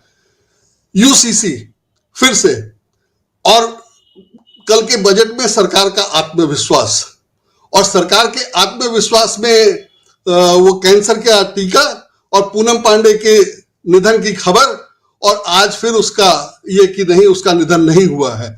उसमें अगर पूनम पांडे को भारत रत्न दिया जाता तो मुझे लगता कि हाँ ये जस्टिफाइड है, और पूनम पांडे का अगर सर्वाइकल कैंसर से निधन हुआ है और उसी दिन हुआ जिस दिन बजट में सर्वाइकल कैंसर के लिए सरकार ने ये सब योजना की घोषणा की और उसको सरकार को बड़ा पॉजिटिव पब्लिसिटी मिली, तो पूनम पांडे को अगर आज भारत रत्न दिया जाता तो मुझे लगता कि हाँ नॉर्मल है। लाल कृष्ण आडवाणी को जैसा कि अभी कहा 26 जनवरी के बाद एक बार कर्पूरी ठाकुर को देने के बाद आज देने की घोषणा, मुझे लगता है कि लाल कृष्ण आडवाणी के लिए भी शर्मनाक है, और मैं उनकी जगह होता तो मना कर देता कि ना भैया मुझे क्या जरूरत है इस उम्र में और इस इतना अपमान झेलने के बाद। तो खैर वो उनका अपना मामला है, लेकिन मुझे लगता है कि ये बीजेपी के इंटरनल प्रेशर में लाल कृष्ण आडवाणी को ये दिया गया है। तो बीजेपी सिर्फ काउंटर कर रही है। पहले जो दिया गया कि ये कर्पूरी ठाकुर को, और उससे जो गड़बड़ हुई, जो भी गड़बड़ हुई इंक्लूडिंग बीजेपी का इंटरनल पॉलिटिक्स, कि इनको अब लाल कृष्ण आडवाणी को देना पड़ रहा है। तो मुझे लगता है कि ये सिर्फ गलतियां कर रहे हैं और उसको सुधारने या उसको फिर काउंटर करने की कोशिश कर रहे हैं। हेमंत सोरेन सुप्रीम कोर्ट में केस, हेमंत सोरेन को हटाया जाना था, केस सुप्रीम कोर्ट में जाना था। सुप्रीम कोर्ट अगर सुनवाई कर लेती तो कोई आरोप नहीं लगता, कुछ नहीं लगता, लेकिन सुप्रीम कोर्ट में जो हुआ, कपिल सिब्बल ने चीफ जस्टिस से यह कहा कि एक सिटिंग चीफ मिनिस्टर की गिरफ्तारी का मामला है, इस पर सुनवाई होनी चाहिए। चीफ जस्टिस ने स्पेशल बेंच बनाया, स्पेशल बेंच ने सुनवाई ही नहीं की। कपिल सिब्बल ने यही कहा कि वो सुन के कह देते कि नहीं हमें नहीं, ये हम आपको नहीं राहत देंगे और आप हाईकोर्ट में जाइए, तो बात हो जाती। लेकिन इन्होंने कहा कि सिटिंग चीफ मिनिस्टर का मामला है, सरकार गिराने की कोशिश हो रही है, बीजेपी ज्यादती कर रही है, आप सुनिए। तो इन्होंने सुनने से मना कर दिया और सुना ही नहीं, सीधे हाईकोर्ट में भेज दिया। और अटॉर्नी जनरल कह रहे हैं कि ये चीफ मिनिस्टर के लिए इतनी सुविधा मिल गई। मुद्दा तो यह है कि चीफ मिनिस्टर को भी गिरफ्तार कर दिया गया और सुप्रीम कोर्ट से राहत नहीं मिली, और अर्नब गोस्वामी को मिल चुकी है। तो अगर अर्नब गोस्वामी को मिल सकती है और सिटिंग चीफ मिनिस्टर को नहीं मिलती है, तो सुप्रीम कोर्ट में क्या हो रहा है वो दिखाई दे रहा है। अगर वो राहत मिल जाती, अगर सुप्रीम कोर्ट में सुनवाई हुई होती, राहत मिल जाती, तो ये स्थिति नहीं होती और कपिल सिब्बल प्रेस कॉन्फ्रेंस नहीं कर रहे होते, मैं आज यहां ये नहीं बोल रहा होता, या मैंने जो लिखा है वो लिखा। तो कुल मिला के जो हो रहा है वो बीजेपी के अगेंस्ट जा रहा है, चाहे आप उसको जैसे भी देखिए, वो जा उसके अगेंस्ट में रहा है। कपिल सिब्बल ने प्रेस कॉन्फ्रेंस करी और लोगों की नजर में भी क्या होगा कि भाई एक सिटिंग चीफ मिनिस्टर का मामला सुप्रीम कोर्ट ने नहीं सुना। सुप्रीम कोर्ट ने अगर अपने आदर्शों के कारण नहीं सुना, निष्पक्षता के कारण नहीं सुना, या डर से नहीं सुना, ये इंपॉर्टेंट है। और अगर नहीं सुना तो दिखाई दे रहा है कि सरकार के दबाव में क्या क्या हो रहा है, और ये लगभग क्लियर है कि सुप्रीम कोर्ट भी सरकार के दबाव में है। तो इन सारी बातों से माहौल तो बीजेपी के खिलाफ ही बन रहा है, और इस सब का नुकसान होगा, बेशक इन सब चीजों का नुकसान होगा। थोड़ा रोकना चाहूंगा, राहुल गांधी ने इस वक्त एक ट्वीट किया है, जरा उस ट्वीट को लाना चाहता हूं आप लोगों के बीच। और एक इंपॉर्टेंट बातें यहां लिख रहे हैं राहुल गांधी, अभी थोड़ी देर पहले उन्होंने ट्वीट किया है। लिख रहे हैं कि आजकल प्रधानमंत्री कहते हैं देश में सिर्फ दो जातियां हैं, अमीर और गरीब। जब ना कोई पिछड़ा है, ना कोई दलित है और ना कोई आदिवासी, तो फिर इतने सालों तक मोदी जी ने खुद को ओबीसी क्यों कहा? एक बड़ा सवाल पूछ रहे हैं यहां पे राहुल गांधी। इसीलिए अब इधर उधर की बातें नहीं, गिनती होगी। सामाजिक और आर्थिक न्याय दिलाने के लिए गिनती होगी। कमजोरों और वंचितों को मुख्य धारा में लाने के लिए गिनती होगी। भाजपा सरकार अपने दिन गिने, जातिगत गिनती हम कराएंगे, ये राहुल गांधी कह रहे हैं। और बहुत इंपॉर्टेंट कि भाजपा सरकार अपने दिन गिने, यहां दो बातें बहुत इंपॉर्टेंट है। पहली, जो दूसरे लाइन में लिख रहे हैं कि मोदी जी ने खुद को ओबीसी क्यों कहा? जब आप अमीर और गरीब की बात कर रहे हैं तो अभी तक ओबीसी की लड़ाई करते हुए, ओबीसी की बात करते हुए, ओबीसी पर आप वोट मांगते हुए क्यों नजर आए?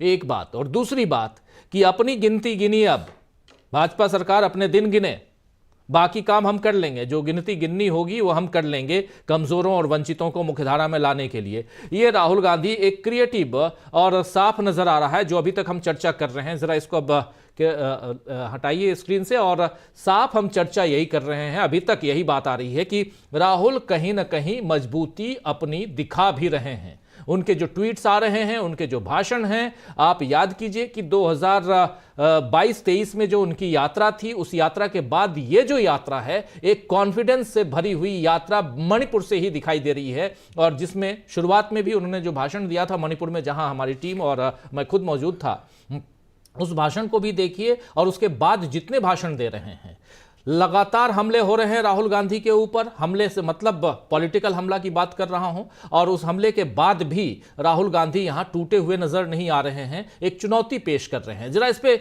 जल्दी से एक आपसे कमेंट चाहता हूं संजय जी, और फिर सीधे इसी मसले पे अमलेंदु उपाध्याय जी के पास आता हूं। जी संजय जी। राहुल गांधी बेशक लगातार मजबूत हो रहे हैं और बहुत बढ़िया से हो रहे हैं, और जैसा मैंने कहा कि सरकार काउंटर करने के लिए जो भी कर रही है उससे उसकी पोल खुलती जा रही है। और इतने दिनों में मामला बहुत क्लियर हो गया है। जैसे सुप्रीम कोर्ट ने एक मामले में फैसला नहीं दिया तो आप नहीं कह सकते हैं कि सुप्रीम कोर्ट बायस्ड है, लेकिन बार बार होगा तो दिखाई देने लगता है, उसमें कहने की जरूरत ही नहीं है। कपिल सिब्बल ने यही कहा कि मैं नहीं कह रहा हूं कि सुप्रीम कोर्ट ने कुछ गलत किया, सुप्रीम कोर्ट ने सुना ही नहीं, और नहीं सुना का तो कारण होना चाहिए ना, तो वो कारण बोलने की जरूरत नहीं है, लोग समझ रहे हैं। तो इस तरह से, और राहुल गांधी ने कल किसी प्रेस कॉन्फ्रेंस में कहीं कहा था कि उनसे 55 घंटे की पूछताछ की थी। तो सरकार की परेशानी तो तभी शुरू हो गई थी जब यात्रा की बात हुई थी, तो तुरंत नेशनल हेराल्ड का केस सामने आ गया, और नेशनल हेराल्ड का केस में इनको 55 घंटे पूछताछ की गई, डराने धमकाने की कोशिश की गई, और सबके बावजूद अब इतने दिन हो गए उस केस का कुछ पता नहीं है। तो केस तो इनके ऐसे ही आते हैं, और जिसको हिम्मत होती है उसको अरेस्ट कर लेते हैं, जिसको नहीं करते उसको नहीं कर पाते हैं। तो वो तो इनका पॉलिटिकल है ही।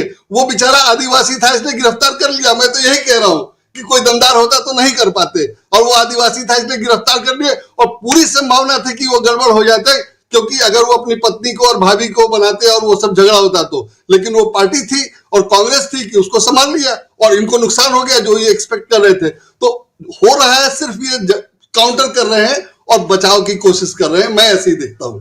राजीव जी। अमलेंदु उपाध्याय जी, कैसे आप देखते हैं राहुल गांधी के ट्वीट से लेकर भाषण? और यहां इस बात को इसलिए कह रहा हूं क्योंकि लगातार देखिए जो हमले हो रहे हैं, सियासी हमले जो राहुल गांधी के ऊपर हो रहे हैं, उनकी यात्रा पर हो रहे हैं। एक तरफ उनके सहयोगी दल भी कर रहे हैं, इंडिया के ममता बनर्जी को आपने देख लिया, और दूसरी तरफ आप देखिए कि सत्तारूढ़ दल जो कुछ कर रहा है। इसमें इस यात्रा के महत्व को, क्या ये जितनी सारी चीजें हो रही हैं वो इस महत्व को और भी बढ़ा रही हैं? और जब ये यात्रा मुंबई पहुंचेगी तब तक शायद कांग्रेस ये कहे कि कोई हमारे साथ आए ना आए, हम चुनाव लड़ने के लिए और जीतने के लिए तैयार हैं। राजीव जी, मुझे लगता है कि कांग्रेस शायद ये बिटवीन द लाइन्स कह चुकी है कि जिसको हमारे साथ चलना है चले, जिसको हमारे साथ नहीं चलना है वो जहां चाहे वहां जाए। इन द बिटवीन लाइन्स मतलब इसके बीच में कांग्रेस कह चुकी है।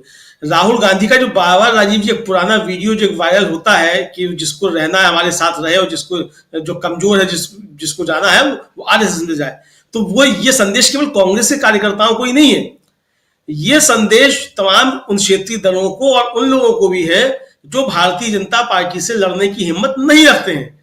उनके लिए भी है कि अगर आप ये लड़ने की क्षमता नहीं रखते हैं तो आप चले आइए।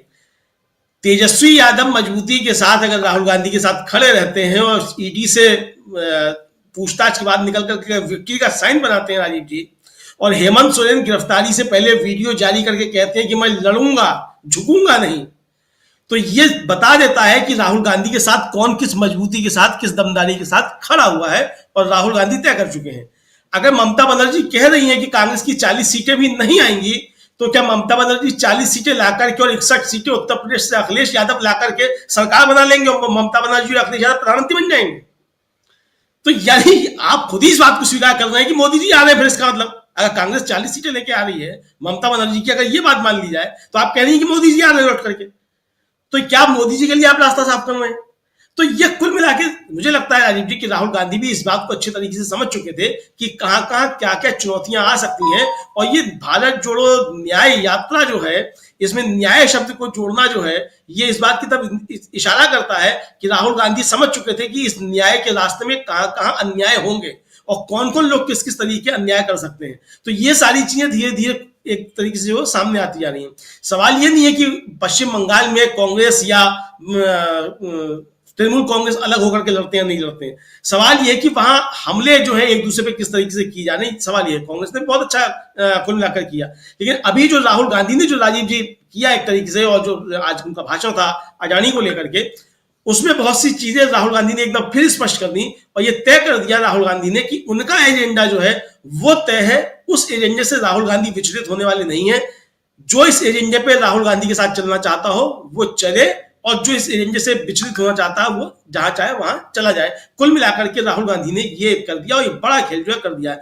और वो चलते चलते राजीव जी मैं ये बात कहूंगा कि एक कहावत है, हालांकि उसका आज किस डिबेट से या भारत रत्न से कोई संबंध नहीं है, कि गुरु से कपट मित्र से चोरी, या हो अंधा या हो कोरी, ये कहावत चल रही है, सुनी जाती है। ये पता नहीं क्या कहावत है, कहां से आती है। कहावतें बहुत इस देश के अंदर चला करती हैं। कुल मिलाकर की बात यह है।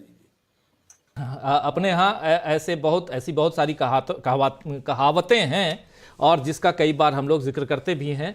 जरा प्रोफेसर रविकांत जी आपके पास आना चाहता हूं। प्रोफेसर रविकांत जी, सामाजिक न्याय की बात और एक मजबूती से इस बात को आगे बढ़ाते हुए राहुल गांधी जो भी कह रहे हैं कि भाजपा अपने दिन गिने, क्या मायने इसके रखे जाएं? क्योंकि चौतरफा हमला के बाद भी राहुल गांधी चुपचाप और एक लग रहा है ऐसा कि एक मिशन में लगे हुए हैं और हमको इधर उधर कुछ नहीं देखना है। क्या इस हिसाब से देखा जाए इसको?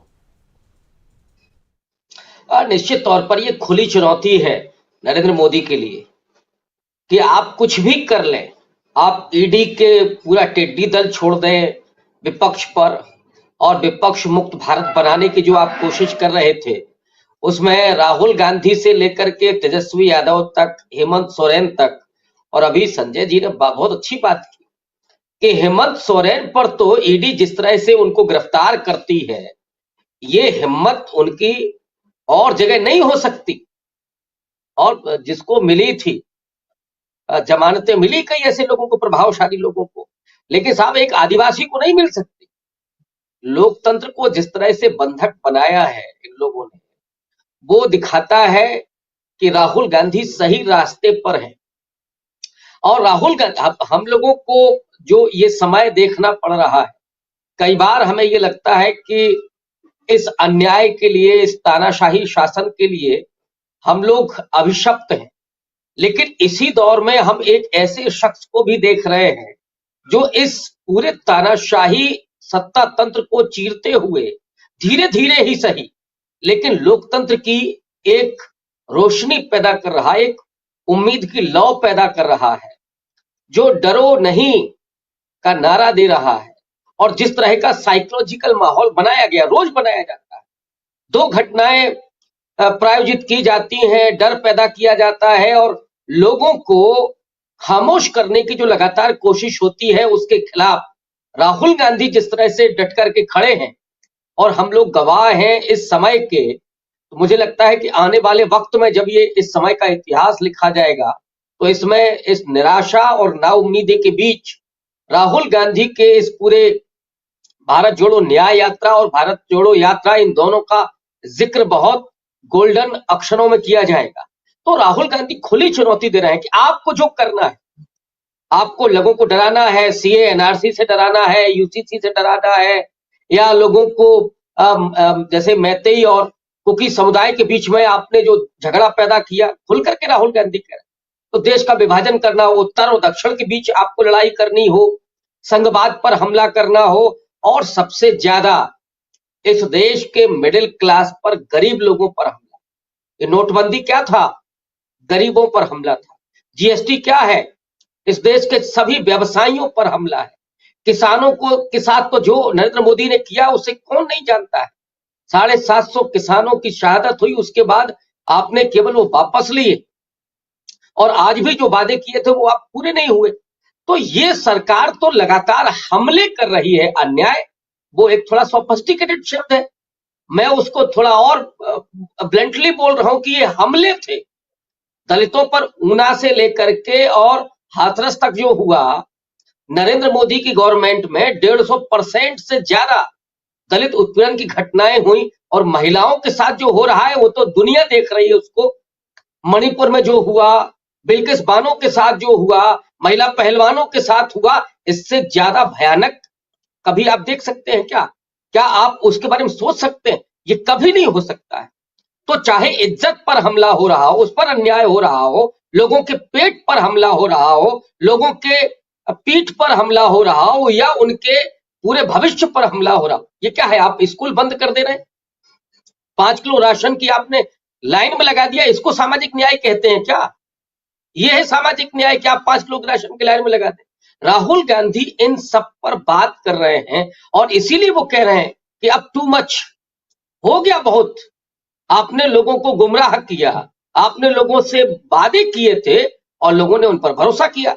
इस देश के लोग जितने भोले भाले हैं, उतने ही लोग निडर हैं और खड़े होकर के उसका जवाब भी देते हैं। तो नरेंद्र मोदी अब अपने दिन गिने, ये मुहावरा है, दिन गिनने का मतलब है कि अब अंत समय आ गया है।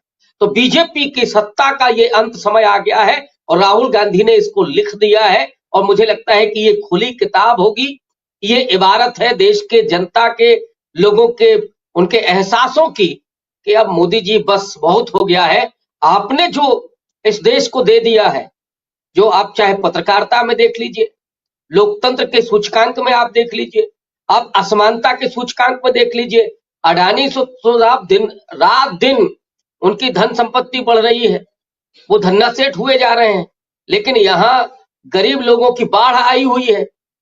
और जो आप बड़ी हिम्मत के साथ, बड़े उसके साथ कह रहे हैं कि हमने देखिए 80 करोड़ लोगों को राशन दिया, ये क्या है? ये न्याय है क्या? या आप केवल और केवल इस देश के लोगों पर लगातार हमले कर रहे हैं, उनके साथ अन्याय कर रहे हैं? उनके पास कॉपी किताब क्यों नहीं है? उनके लिए स्कूल क्यों नहीं है? उनके लिए अस्पताल क्यों नहीं है? उनको नौकरी कब मिलेगी? सवाल तो ये है। आज खड़गे जी ने बोला ना कि 90 लाख नौकरियां खाली हैं, लेकिन आप भर्ती नहीं कर रहे हैं, और इसलिए नहीं कर रहे हैं कि ये जो दलित पिछड़े हैं, आदिवासी हैं, इनको सरकारी नौकरी कहीं ना मिल जाए। यहां तो पीढ़ी सुधर सकती है, लेकिन आपकी मानसिकता वही है कि आप न तो सामाजिक न्याय होने दें, न राजनीतिक न्याय, वो तो सब सवाल ही नहीं है। मोदी जी के अलावा किसी कैबिनेट मंत्री को बोलने की हिम्मत नहीं है। इससे ज्यादा राजनीतिक तानाशाही कभी नहीं हुई। आर्थिक अन्याय जो हो रहा है, किसान मजदूर से लेकर के और जो तमाम इस देश का मिडिल क्लास तो चरमराया हुआ है, पूरी तरीके से बोल नहीं पा रहा है। सरकारी जो नौकरी करने वाले लोग हैं वो खामोश हैं, भयंकर डरे हुए हैं। तो राहुल गांधी की जो आवाज है, उस आवाज के साथ लोगों में विश्वास बहाल हो रहा है, और इसीलिए राहुल गांधी कह रहे हैं कि वो आने वाले चुनाव में वो विश्वास दिखाई पड़ेगा। इसलिए वो अपने दिन गिने, उनके दिन अब नजदीक आ रहे हैं जाने के, ये अंतकाल का समय दिन गिने। जरा इधर शकील अख्तर जी आपके पास आना चाहता हूं जल्दी से। शकील जी, कांग्रेस की तैयारी, क्योंकि आप लगातार कांग्रेस को बहुत नज़दीक से देखते हैं, क्या तैयारियां, और खासकर इसमें हालांकि कांग्रेस की बात कर रहे हैं तो कल शाम 7 बजे अभिषेक मनु सिंघवी राज्यसभा के सांसद हैं, आप जानते हैं, 3 बार, तीसरा टर्म उनका, और उनसे तमाम मसलों पर बात होगी कल शाम 7 बजे। आप जुड़िए, देखिए इस कार्यक्रम को, और उसमें बहुत सारी चीज़ें, जिन चीज़ों पर आज हम यहाँ चर्चा कर रहे हैं, ये तमाम बातें वहाँ उन सवालों का जवाब कांग्रेस के एक बड़े नेता से हम लोग पूछेंगे। अभिषेक मनु सिंघवी वरिष्ठ वकील भी हैं, और सबसे बड़ी चीज़ कि कई सारे केसेस और कई अलग अलग नेताओं, अलग अलग दलों के नेताओं के केसेस वो लड़ते हैं। राहुल गांधी के केस को भी वही लड़ रहे हैं, और जो हेमंत सोरेन के साथ हुआ उस केस के बारे में भी इनसे चर्चा। तो बहुत सारी बातें यहां हैं, भारत जोड़ो यात्रा से लेकर तमाम मसलों पर। तो ये सारी चीजें आप कल शाम 7 बजे सुनेंगे इसी न्यूज पॉइंट में, अभिषेक मनु सिंघवी के साथ इंटरव्यू में। लेकिन यहाँ कांग्रेस की जब हम बात कर रहे हैं शकील अख्तर जी, तो एक इंपॉर्टेंट पहलू यहाँ पर यह है कि कांग्रेस में राहुल गांधी और मल्लिकार्जुन खड़गे और इस यात्रा को, जैसे कई लोग कह रहे हैं कि यात्रा अभी नहीं निकालनी चाहिए थी, प्रशांत किशोर की बात अभी हो ही रही थी, लेकिन क्या ये जो यात्रा इस वक्त निकाले हैं, इससे कांग्रेस के अंदर खाने क्या कुछ है? क्या एक उत्साहवर्धन है या कुछ और है? पैसे के लिए डोनेट फॉर न्याय भी इन लोगों ने एक जो योजना है वो भी हम लोग देख रहे हैं। तो क्या कुछ आप देखते हैं अंदर खाने क्या कुछ चल रहा है? देखिए, राहुल की जो यात्रा है ये उसी की सफलता है कि बीजेपी या प्रधानमंत्री मोदी इस तरह से रिएक्ट कर रहे हैं। राहुल की यात्रा ने एक ऐसा इतिहास लिखा है कि हो सकता है कि उसका आकलन आज हम लोग नहीं कर पा रहे हो, लेकिन वो इतिहास में एक बहुत ख़ास मुकाम लेने जा रही है। पहली यात्रा, उसके बाद दूसरी यात्रा। और राहुल कर क्या रहे हैं? राहुल सिर्फ लोगों से मिल रहे हैं, उनकी बातें सुन रहे हैं और उनकी बातें सुन के उनके बीच में थोड़ी देर के लिए बोलते हैं। जनता की बातें पिछले 10 साल से कोई भी नहीं सुन रहा था। आज ममता बहन जी कुछ भी बोल दें, लेकिन क्या उन्होंने देश की बात तो छोड़ दीजिए, बंगाल के अंदर भी उन्होंने इतनी बातें लोगों की सुनी हैं? जनता के बीच क्या कभी वो इस तरह से गई हैं? कोई भी नेता, विपक्ष का तो छोड़िए, सत्ता पक्ष का भी जनता से नहीं मिल रहा है जी। तो राहुल की यात्रा तो बहुत सफल है और राहुल जो है इसीलिए किसी बात में भी रिएक्ट नहीं कर रहे हैं।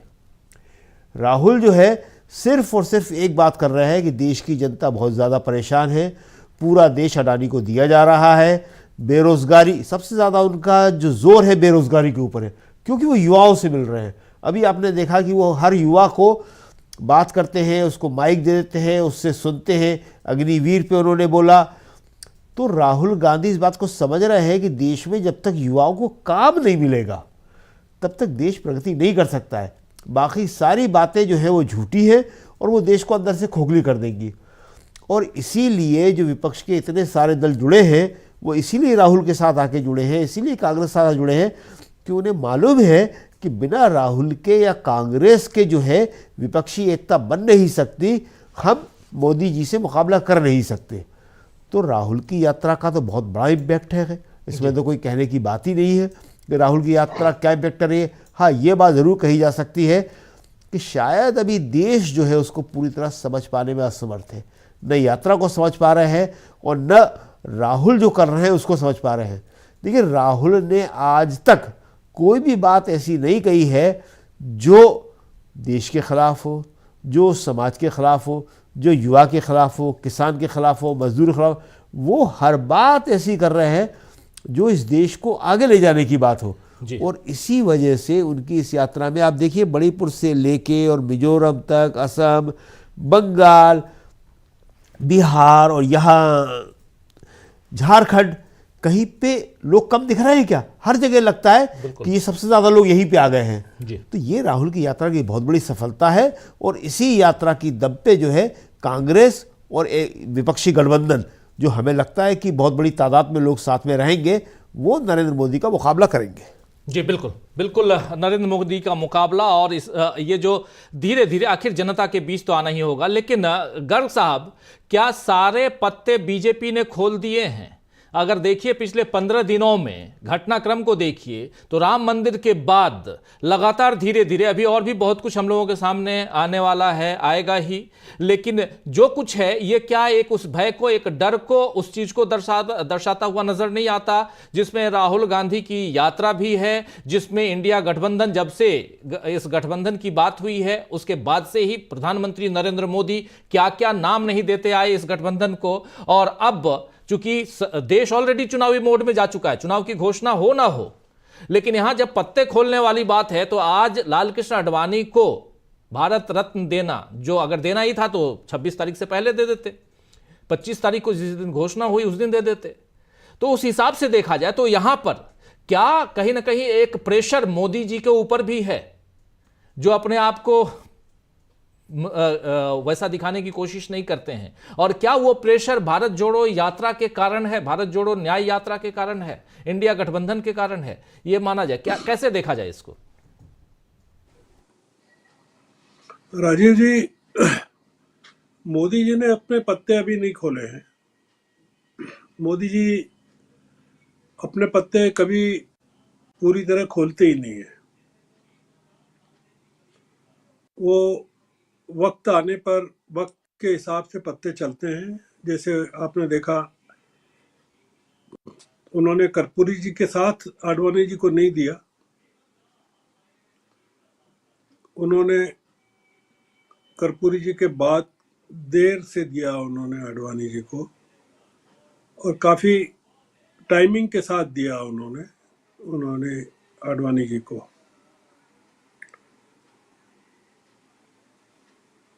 जब वो खोलेंगे पत्ते तब हमको पता चलेगा कि उनके क्या, भारतीय जनता पार्टी के या मोदी जी के इरादे क्या हैं, चुनाव को लेकर क्या हैं, राहुल गांधी की यात्रा को लेकर क्या है। खासकर जब यूपी में प्रवेश करेगी यात्रा और 11 दिन बिताएंगे राहुल गांधी यूपी में, बहुत बड़ा फेज होगा वो राहुल गांधी की यात्रा का यूपी में, सबसे बड़ा फेज होगा। और उसमें ये क्या करते हैं, समाजवादी पार्टी और आरएलडी के लोग किस तरह से जुड़ते हैं यात्रा के साथ।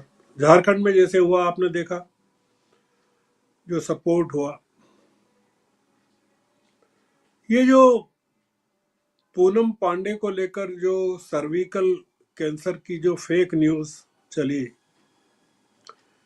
पूनम पांडे की मौत की जो खबर थी, जो कि पूनम पांडे के ही लोगों ने जानबूझ करके फैलाई।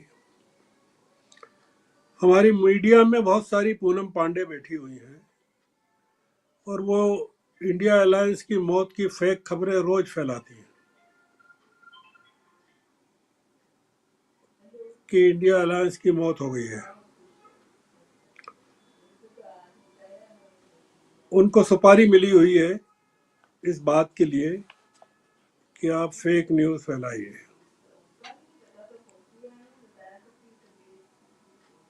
आप देखिए, गौर कीजिए कि पंजाब के गवर्नर ने इस समय इस्तीफा क्यों दिया।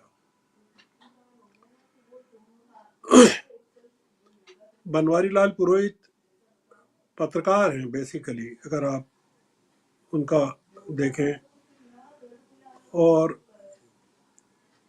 क्या पंजाब में वो ठीक से सरकार की मंशा के अनुसार काम नहीं कर रहे थे।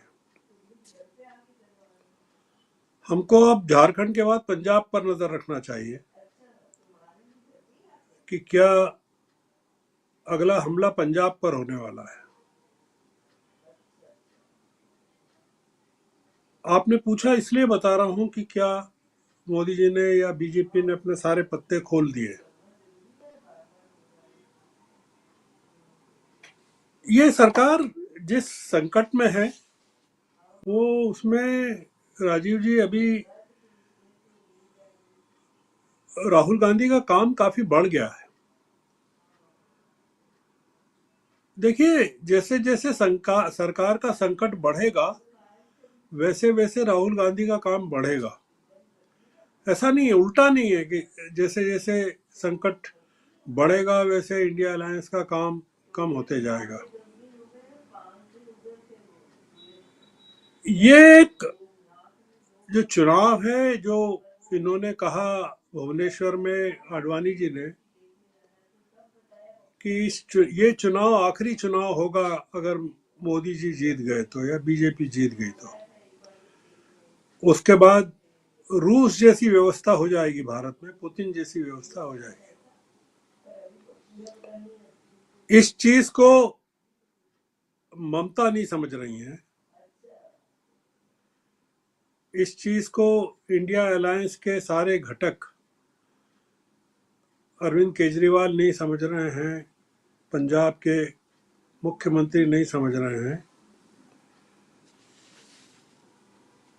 अगर ये राहुल गांधी की यात्रा का मर्म इसी में है कि इंडिया अलायंस के जो पार्टनर्स हैं वो मिलकर काम करें, और ये जो यात्रा है ये जब खत्म होगी, आप पाएंगे 12-13 मार्च को जब भी बॉम्बे में खत्म होगी,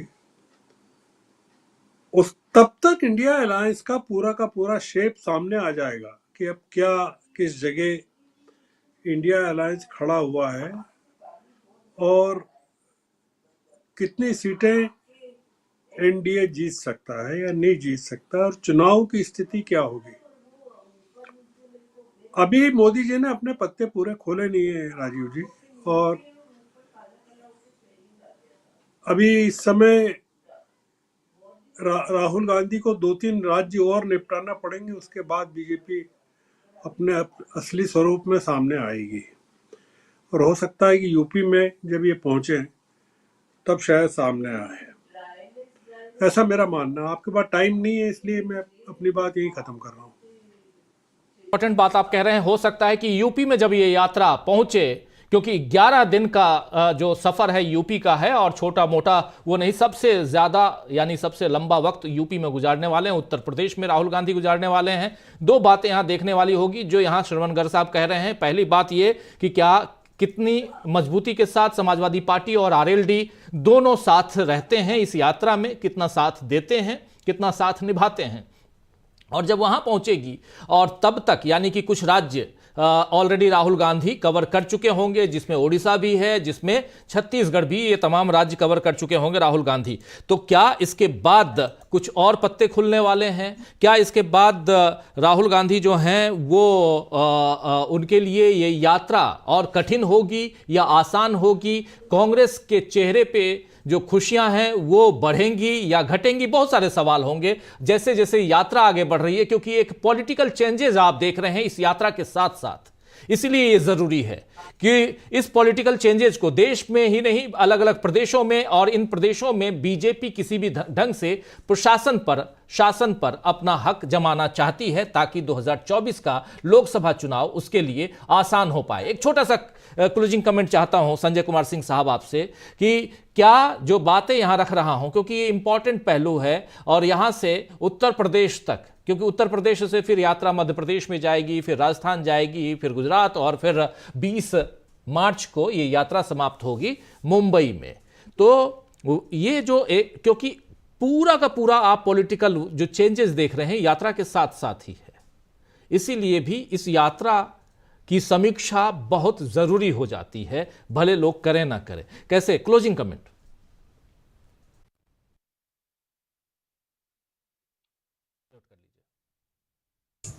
यात्रा से राहुल गांधी लगातार मजबूत हो रहे हैं और इस बार मतलब 2019 से अलग एक मजबूत विकल्प है और जिसके पास एक प्लान है, जो कुछ करना चाहता है।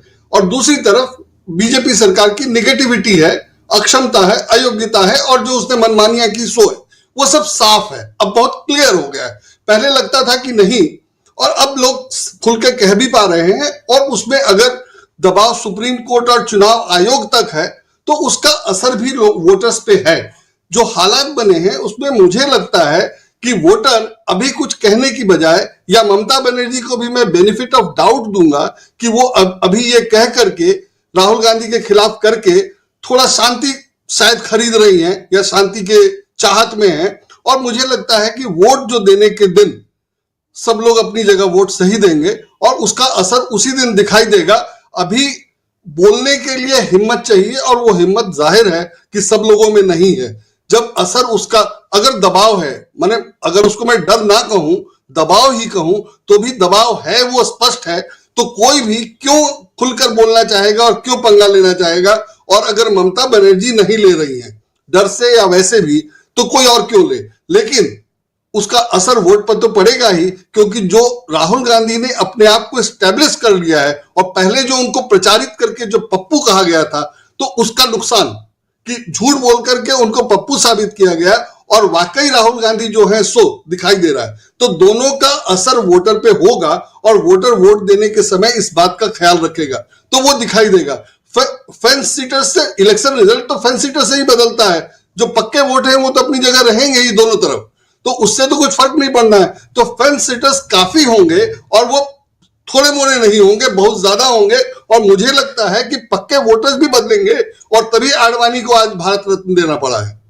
अगर ये सब नहीं किया गया होता तो मैं समझता कि मोदी जी अपना कॉन्फिडेंट हैं, लेकिन अगर लालकृष्ण आडवाणी को भारत रत्न इस तरह से देना पड़ रहा है तो दिखाई दे रहा है। तो अगर इस तरह से देना पड़ रहा है तो मुझे लगता है कि बात सिर्फ फेंस सीटर्स की नहीं है, काफी नीचे तक गई है और वो इलेक्शन रिजल्ट में दिखाई देगा। राजीव जी। बिल्कुल। बिल्कुल, इलेक्शन रिजल्ट में वो सब कुछ दिखाई देगा। आने वाले समय में इस पे हम और चर्चा करेंगे। आज इस चर्चा को यहीं विराम देते हैं और बहुत ज़्यादा समय आप लोगों का लिया, इसके लिए माफ़ी भी चाहूँगा। और लेकिन आप लोगों की बातें बहुत इंपॉर्टेंट होती, बहुत महत्वपूर्ण होती हैं। हमारे तमाम दर्शक साथी बिल्कुल आपकी बातों को बहुत गंभीरता से सुनते भी हैं, समझते भी हैं और उस पर रिएक्ट भी करते हैं कमेंट बॉक्स के जरिए।